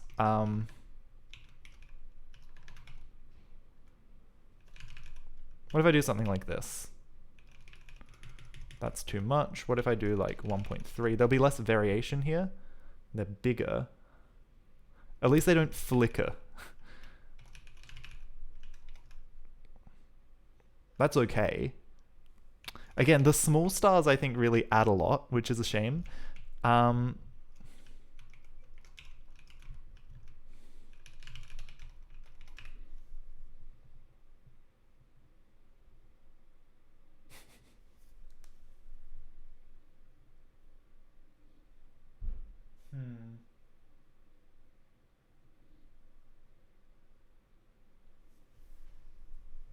don't know. Is this... Yeah, it looks better with smaller stars. So can I find the... What's the minimum, right? What's the minimum? Well, what if I do times 0.2 plus... Right, like what's the smallest star where this doesn't happen? Here it happens. What if I put this to 1, it won't happen, right?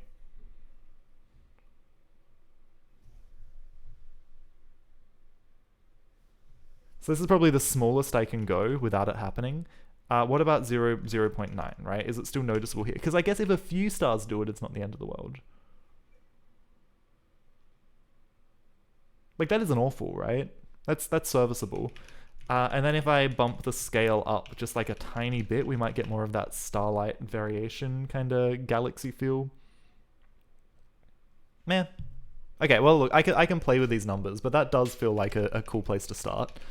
And this could be a cool thing to just like run in the background. You know, I kind of have this like screensaver vibe. Now, this is making me think that I should probably have... Well, also, hold on, the other thing that I should do... Well, let's run it, right? So let's say I want to send a bit of text, and I want to say, okay, and I want it to stay on the screen for 100 seconds. When is that going to run? When is that going to run? And the answer is, it's going to run as soon as this is finished. When does this finish? We can check. We can look at its done function, which doesn't exist, so we go back to the parent, which is the base class. Done, never. It's never finished. So, what do we do about things that never finish? Well, this nice starry background, like it's nice, but this is the chill thing in the background. If I get, you know, a subscriber, a follower, I want that to take priority over this. So, how do we do priority? Well, first off, we commit what we've already done, because otherwise that's going to be... Oops. Otherwise that's going to be silly.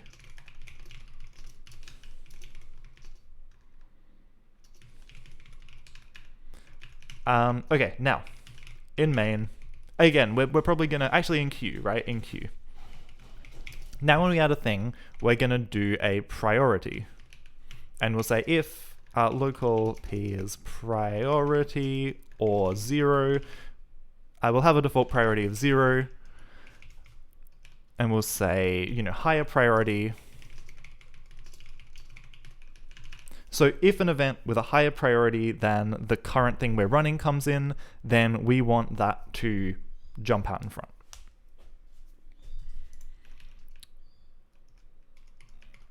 So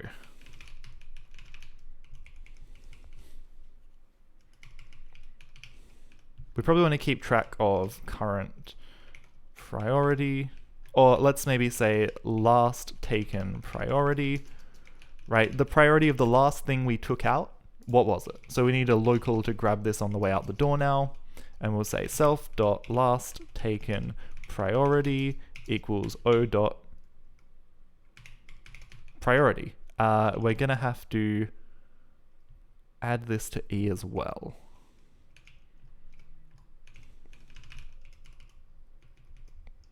Now, I guess what we really want here is like a new table where we'll say entry is this and priority is this. Right, we've got this extra layer of indirection, and we return o.entry. Cool. Cool, cool, cool, cool, cool. Beautiful, beautiful. Okay. But now we don't actually just want to remove the next thing from the table, right? We want to find, let's go, highest priority. Let's set the highest priority to -1. And then for each entry in our table,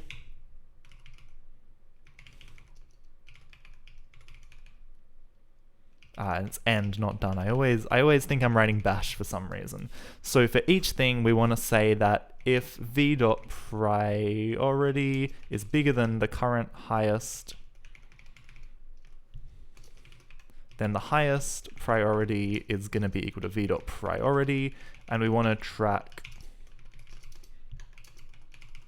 target is I.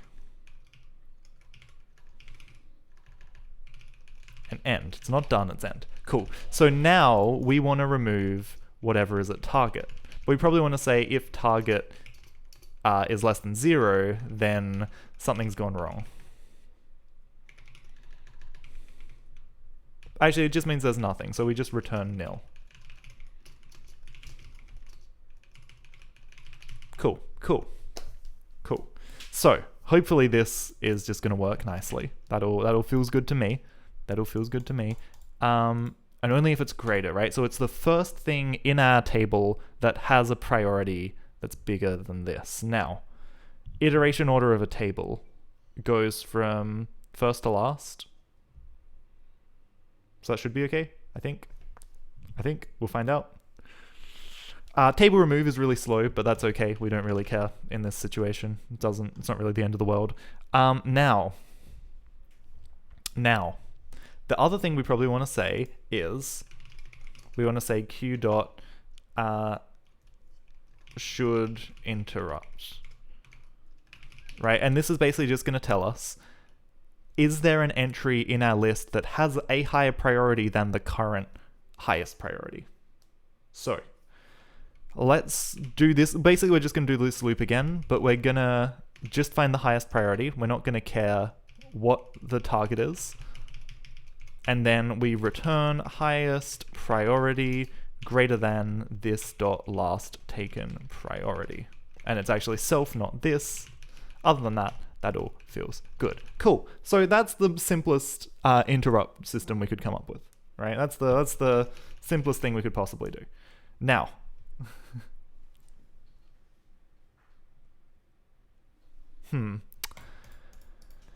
Now. We need to be a bit careful with it, but other than that, that should be okay. So event add, we now chuck a priority in with this. So when we run an event, we update our event. If the event's done, we do this. Otherwise, if we don't have an event, we grab the next one. But in here too, we do have an active event. We say if event list dot, what did I call this? Should interrupt, then, then active event equals event list next.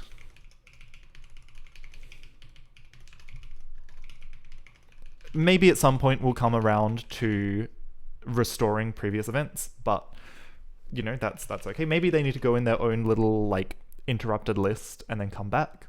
Maybe we'll have to add like a resume function. Maybe we'll get like a little bit more clever with this. But on the whole, I don't think that is going to be too crazy. So now when we build a new event, now let's actually return two things here. Let's return this and the priority and pass this in here too. So we'll say return scroll text. Scroll text we'll say has a priority of 5. Center text we'll say has a priority of, let's say center text has a higher priority, blink text has the same priority as scroll text, and then stars are going to have the lowest priority of anything. And I run this and it's going to blow up. Wrong number of arguments to insert. Interesting. Q10.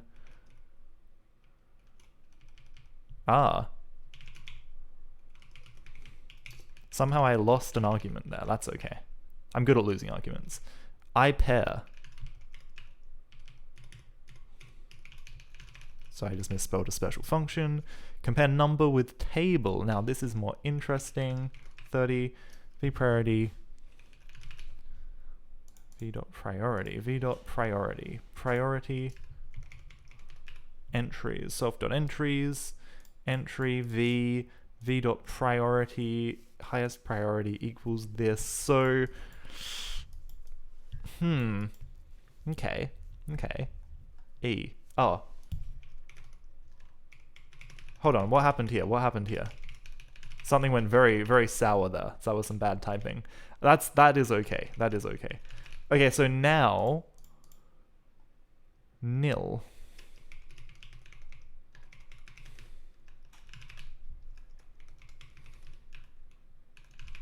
So this looks like it's all spelled correctly.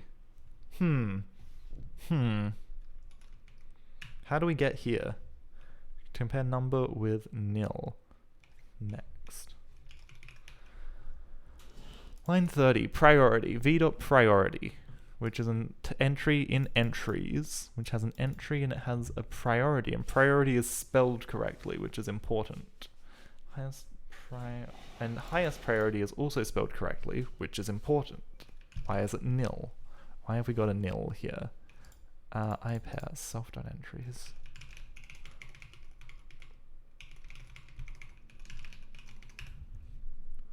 Now, how do I do this? Let's say, well, let's do this first, and then let's dot dot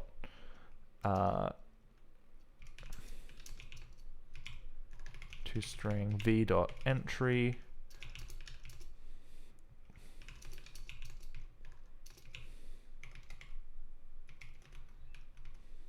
Okay, we'll do a dumb debug print here. Field priority, a nil value. Okay, so priority is nil. Which is just really annoying here because, oh, wait. No event list add. It all goes through event list add. E.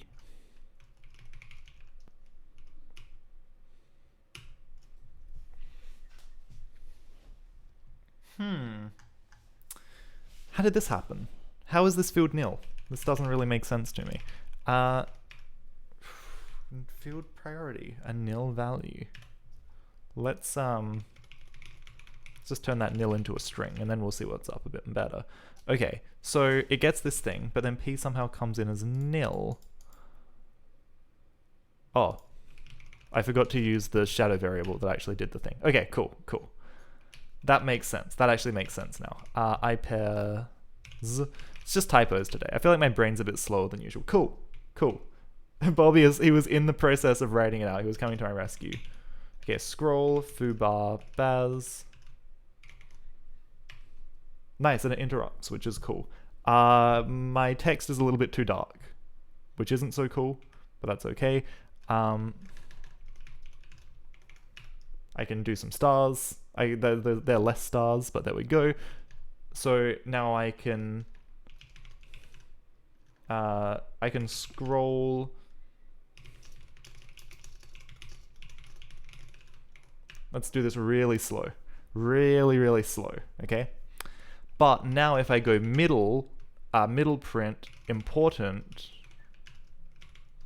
for 10 seconds, that takes priority. Nice. I probably should set the color when I draw text.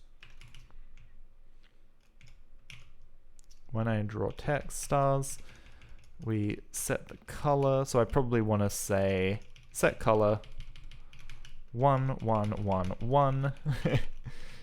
Of course, this is all good.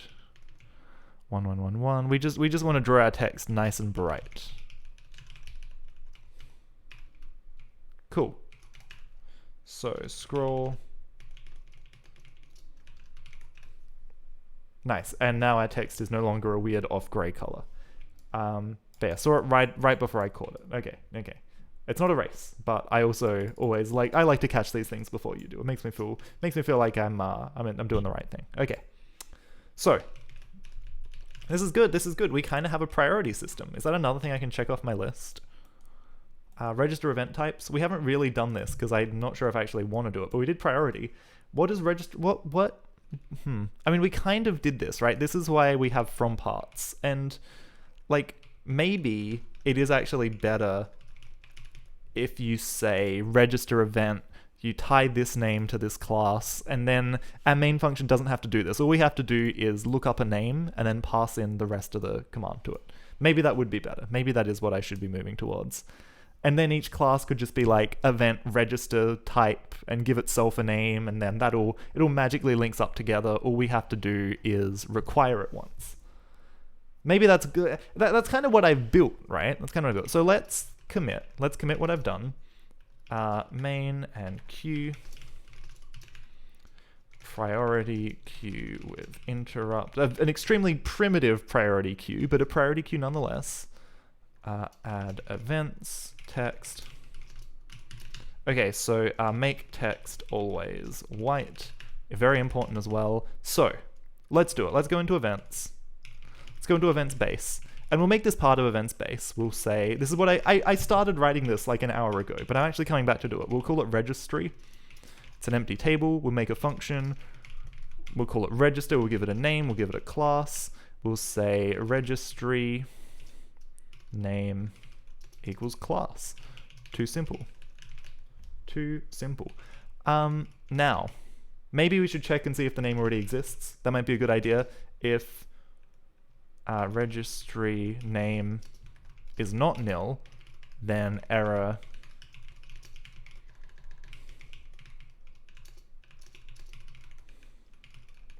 I think that's good. I think that's good. Now we'll say function spawn from parts, or let's maybe even just say from parts.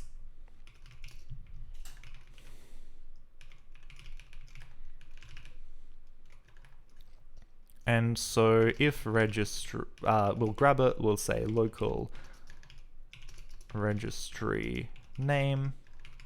If the class is nil, then error no such. And this is fine. We can p-call this function. So we will error. I think that's the right thing to do. And then we'll say CLS from parts.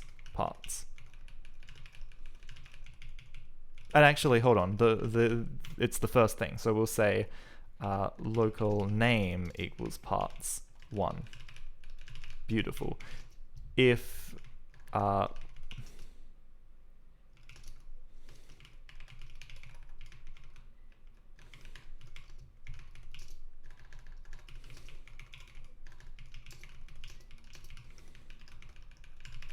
cool.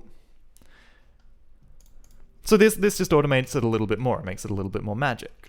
From parts. Yeah, I think this is good. I think this is good. Maybe passing in the name explicitly is good. I don't know. Let's try this. Let's try this out. So, from parts, we want to return register.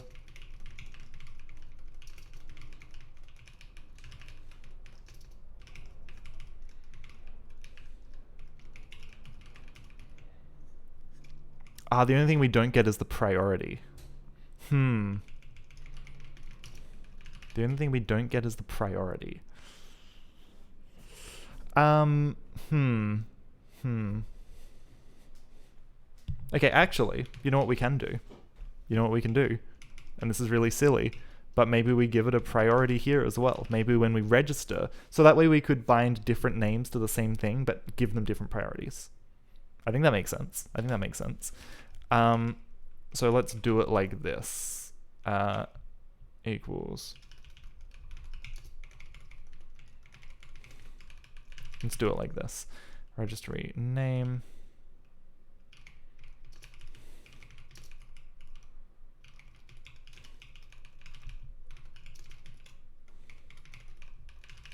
Cool. So we do this. We do this.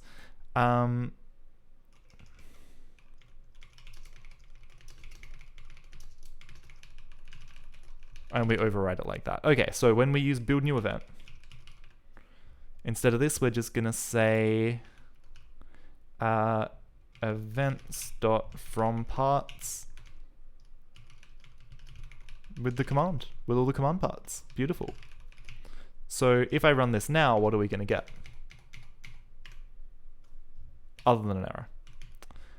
Base 55, expected, comma here. Okay, so this works. And then if we try and do anything, we say scroll through 200, 500, it's going to give us an error. And it's going to say function update global events, attempt to index events, because we haven't included events. We got rid of that import. So let's say local events require events, events.base even. Okay, so let's do that again. And now this is going to give us an error because this class is not defined. Nice. So now when we go into text, we don't actually have to return anything here anymore.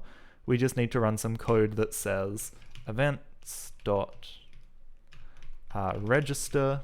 We're going to register middle for middle print. It's going to be the center print class, and we're going to give it a priority of 5.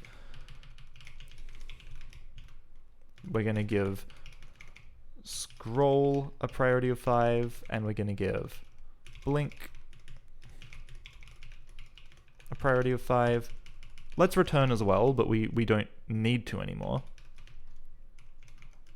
So if, in other words, we can just do this. Global registry a nil value. I thought you could do this. I thought that was okay. So what if I do this? Starry. Hold on. Nice little typo. Okay, so now I should be able to say scroll. Yes, it works. Nice. Beautiful. Beautiful.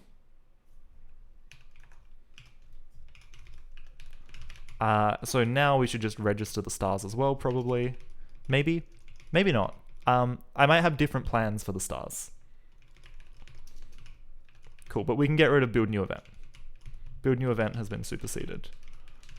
Cool. So, you know, and we'll probably be able to, like, for example, maybe there will be an event called follow that will have a certain priority.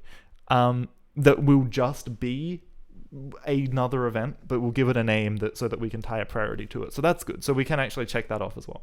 Register event type. So that's a bit easier to deal with. We don't have to worry about the imports. As long as it gets required somewhere once, we're all good. We're all good. Now, and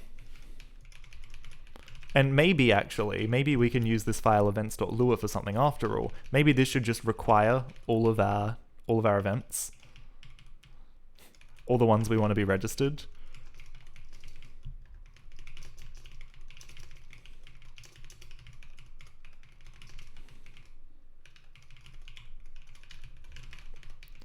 And then here we can just say require events. Nice. That feels really good, actually. That feels very, very nice.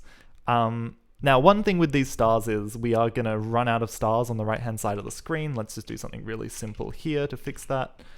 Let's commit this first. Register event types by name.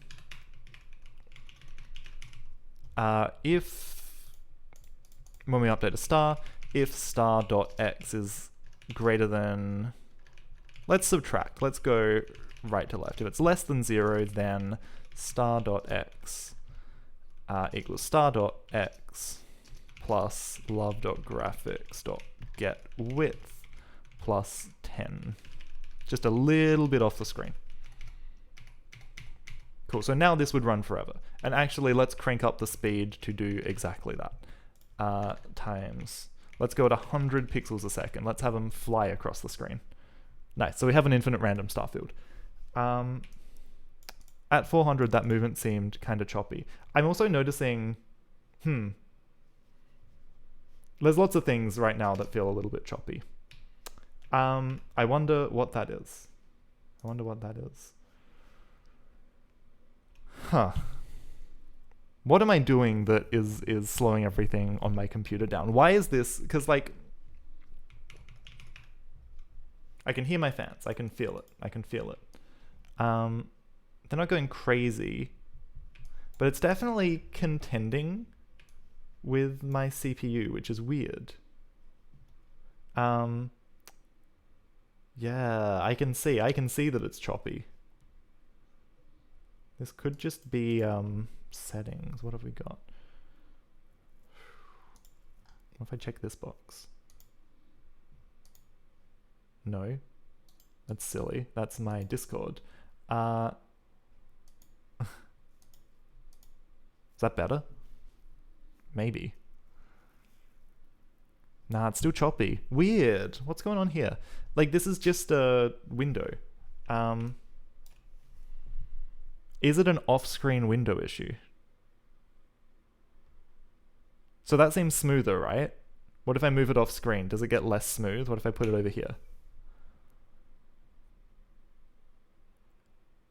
I don't know if there's a difference. I'll review this footage later, I'll see.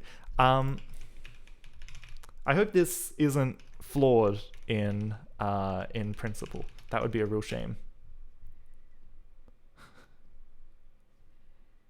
Cool. But yeah, I'm also interested to look back at this footage and see how this encodes, because it probably looks a bit like us, but that's okay. That's okay. Moving off screen didn't make it choppy. Yeah, something is definitely slowing my computer down a bit, which is annoying.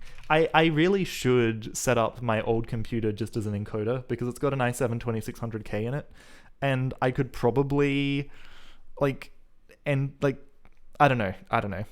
I've got to think about how I want to do it. Maybe I just HDMI capture on my other box and plug my webcam into that directly, and then do stuff. I don't know. There's problems with all approaches here. But maybe I could encode less here, like do more of a pass through at very, very high bit rate. Maybe that would be better. I don't know.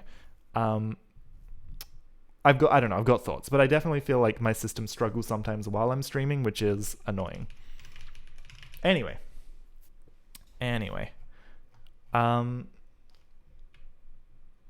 You've never done a 2PC setup. I know some people that stream from a 2PC setup, but for games and stuff, I think it's a lot simpler, because you just, you have a game, you want it to take up the whole screen. When you want to look at docs, when you want to draw pictures of stuff you're doing, but have it in its own scene, I think that's a bit harder.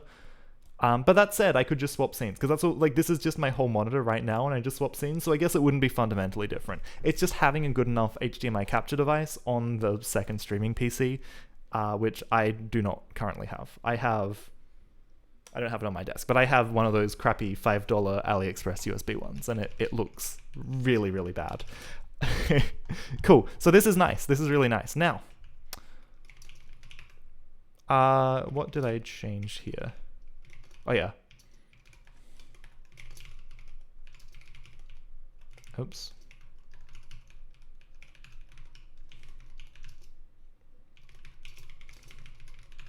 Cool. Okay. So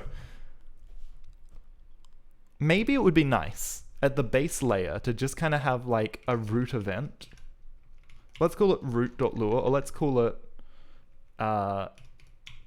bg.lure. And this is going to be like another event. So we're going to require events.base.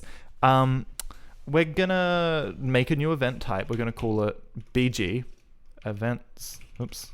We need to put this somewhere. Events.new.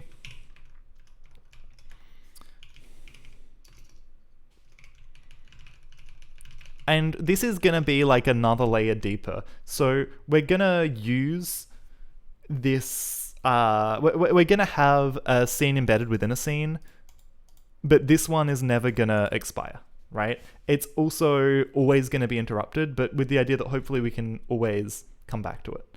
Maybe resuming is more important first, actually. Let's leave this for now. Let's do resuming. Let's resume a scene. What do we... Okay, so we interrupt a scene. We should probably put this on some kind of... in some kind of resume list. Let's make a new file for this. This is going to be a second type of queue? Or is it?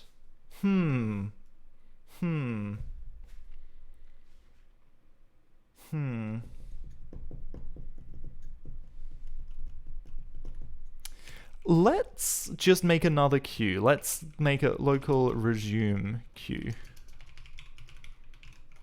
Okay, let's do it like this. Also, let's add a new property to our base event, and let's call it suspend function empty can resume.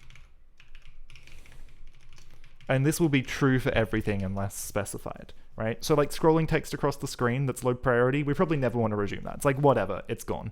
But certain things we probably do want to resume. And so we probably want a function to call when we do that as well.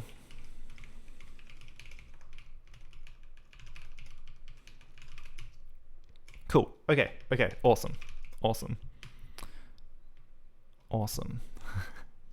let's get rid of this. Now, This is good. This is good. So when we interrupt this, we're going to say active event suspend. We're going to say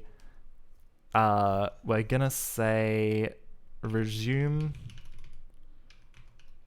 We're going to call it resume list because it's not really a queue. Resume list is this. So we're going to go dot add. Now, I don't know the priority of this anymore, do I? I forgot the priority when I grabbed it. That's okay. I guess everything just goes on here with priority 0. And that's fine. That's fine. And then we move on to the next thing. Now.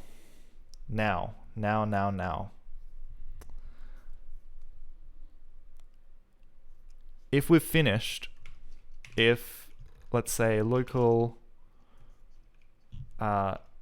resume is resume list next. If resume is nil, then do this, otherwise active event is resume. Cool. So now we'll bounce back to the thing we had before. I hope. Except we should only do this if active event can resume.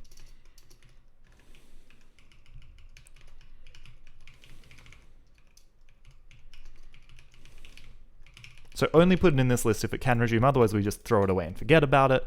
And then if there's anything in our resume list, we're always going to try and resume before we go to the next new thing. Which might mean it just gets interrupted straight away. We'll see how this goes. This is a little bit silly. We probably need some kind of like debounce. Okay, so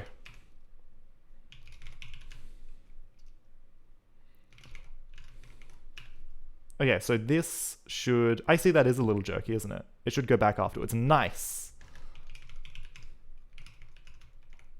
Let's put this to a nice slow screed. Let's go middle. Okay, hold on. That didn't work. That's okay. We lost the ability to do more things. Where did these go?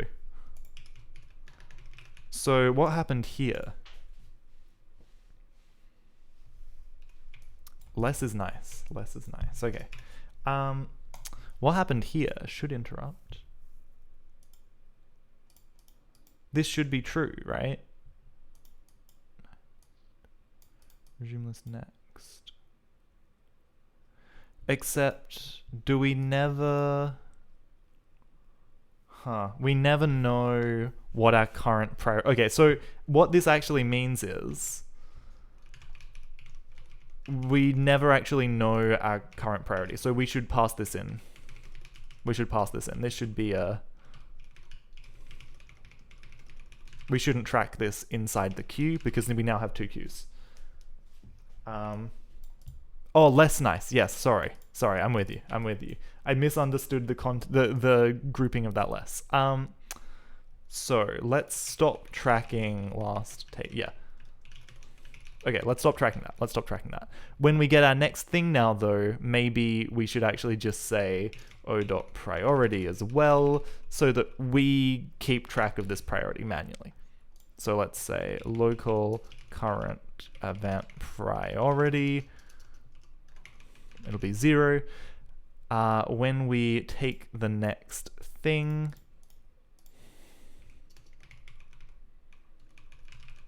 we probably want to look for the resume list here as well, don't we? Crap. Is nil. Done. We can... Let's make this a function. Let's say function next. When in doubt, just put it in a function.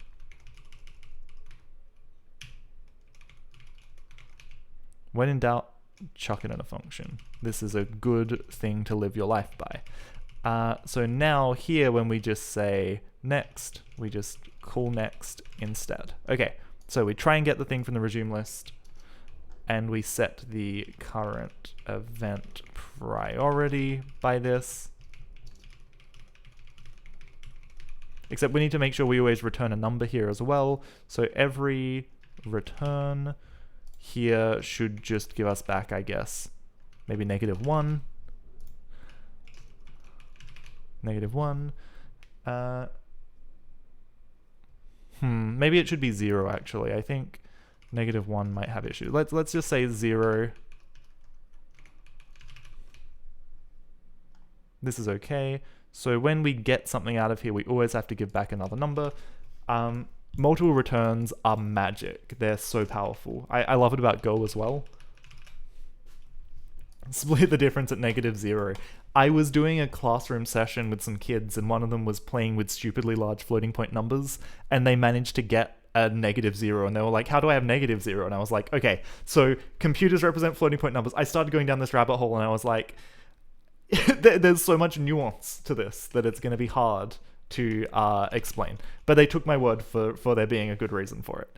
But yeah, it was basically like, you know, it's not a real number thing, but just the way computers represent numbers. They track the sign of the thing as well, and you want to be able to differentiate when you've divided by -infinity to positive infinity, because they're different things, and they kind of got that idea. But yeah, it was funny. It was just one of those questions I was like, this is so far outside the scope of what I'm supposed to be teaching you, but let me try and explain it anyway.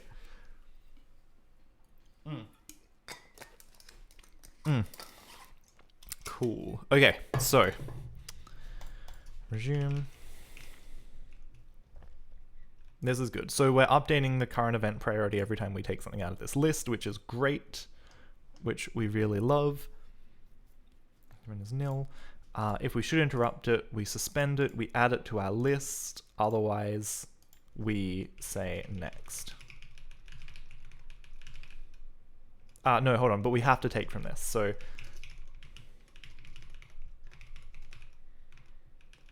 okay, but now should interrupt needs to know the current event priority. Now let's try this. Okay, so now if I say scroll nice, I should scroll nice across and we should pop back. The priority should update, so now I should say scroll foo bar, and that should do something, but it doesn't. But it doesn't do anything because our priority that we're adding it scroll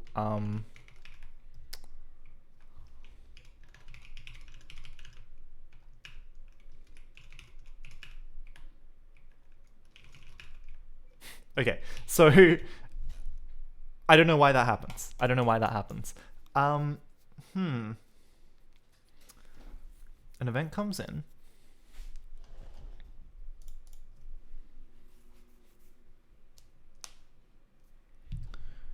We try and grab a new command. So this stuff's all fine. This all feels good.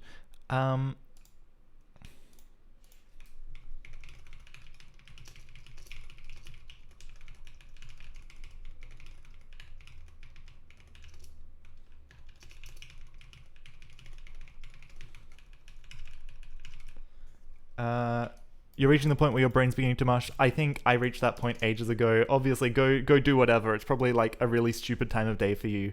No obligation to hang out and watch me continue to bash my head against this wall. I'm gonna fix this, and then I'm probably done because I'm getting a bit tired. But thanks for hanging out, Bobius. 3:30 a.m. Man, yeah, go get some rest. That's early. That is early.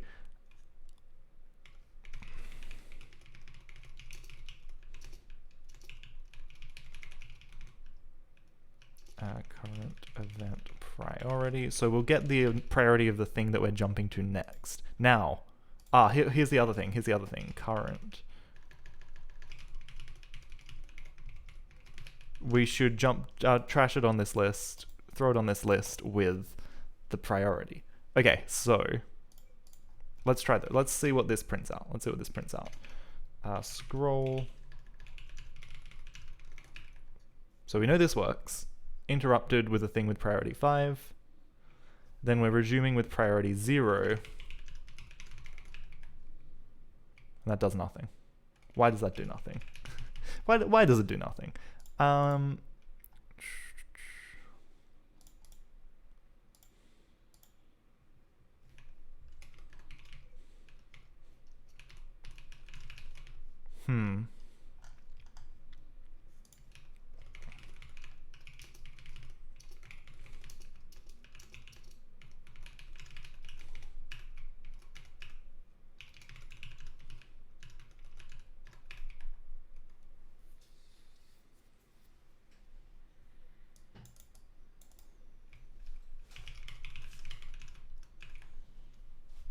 So this definitely goes in with priority equals 5. We say current event done. We grab the next thing. We try and get from the resume list.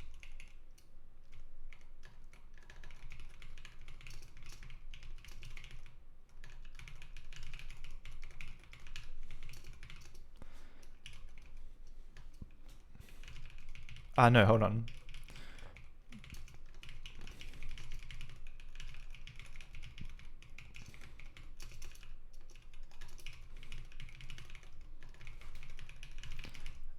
Otherwise, we're gonna have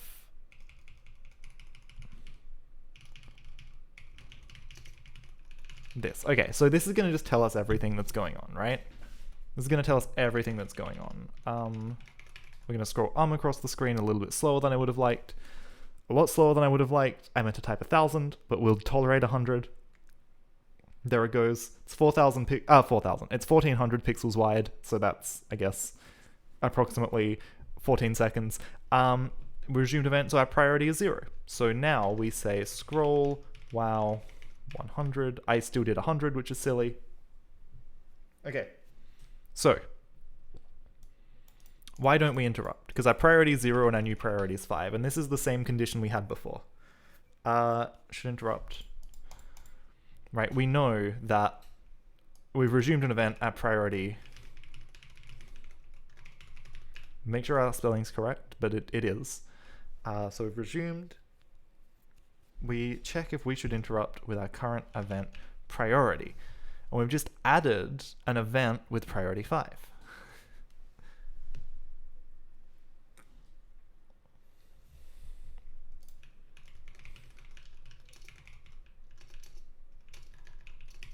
All right, Bobbius, have a good night. Well, whatever's left of it. Good morning, I guess. Good luck. Thank you. Thank you. Thank you for hanging out so much, and thank you for helping to spot my silly coder issues. Love it. So, current...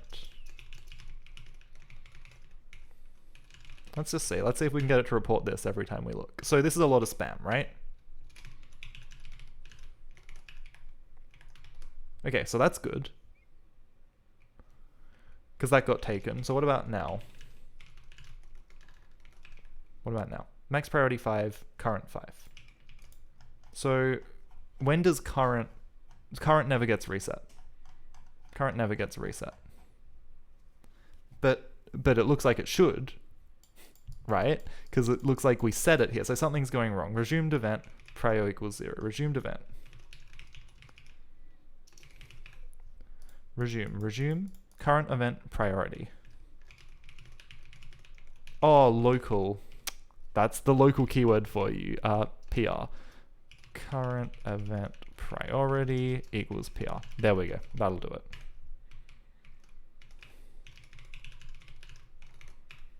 I did that way too slow again.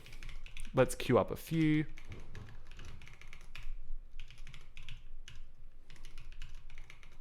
So we should get 3 in a row here, right? It should grab these 3 things out. Nice. And then it's going to go back. And now we can say middle.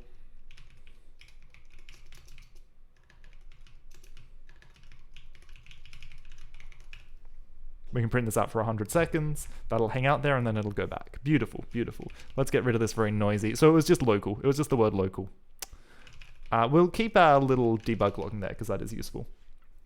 Cool. So I think that's good. I think that's an important addition to our system, right? How things get interrupted.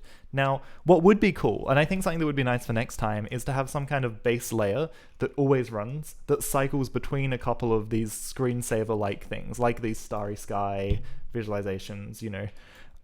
Maybe I'll have like a maze one or like a pipes equivalent, right? Like my BRB screen like this. You know, that would be cool. That would be cool. But yeah, I think these are nice. And I think these would be cool things to cycle through. And then I think the goal is to have active events running that don't set the background. So maybe this isn't even part of the queue. Maybe this just always runs and cycles between things. And any text that draws over the top can choose to be to not override this, right? They can clear it if they want, or they can just draw on top of it. That would be cool. That would be cool. So then these also have to be fairly neutral and unoffensive and open to having like various text drawn underneath, but I think that would be fun. Okay, so that was a lot of stuff. I'll clean up this and commit everything, and yeah, we'll move on. We'll find someone fun to raid and share the programming love. So what have we got? Static site generator. That's very tempting. Zig compiler, static site generator, sold. I didn't even have to look very far. We're raiding a Zig stream. Go say hi, go send the love, share it on. And thank you very much, everyone who's tuned in. This has been a fun stream. We got a lot done. I'm going to work on this off camera and try and get it looking nice and beautiful. And I will see you all next time. Thank you so much. Bye.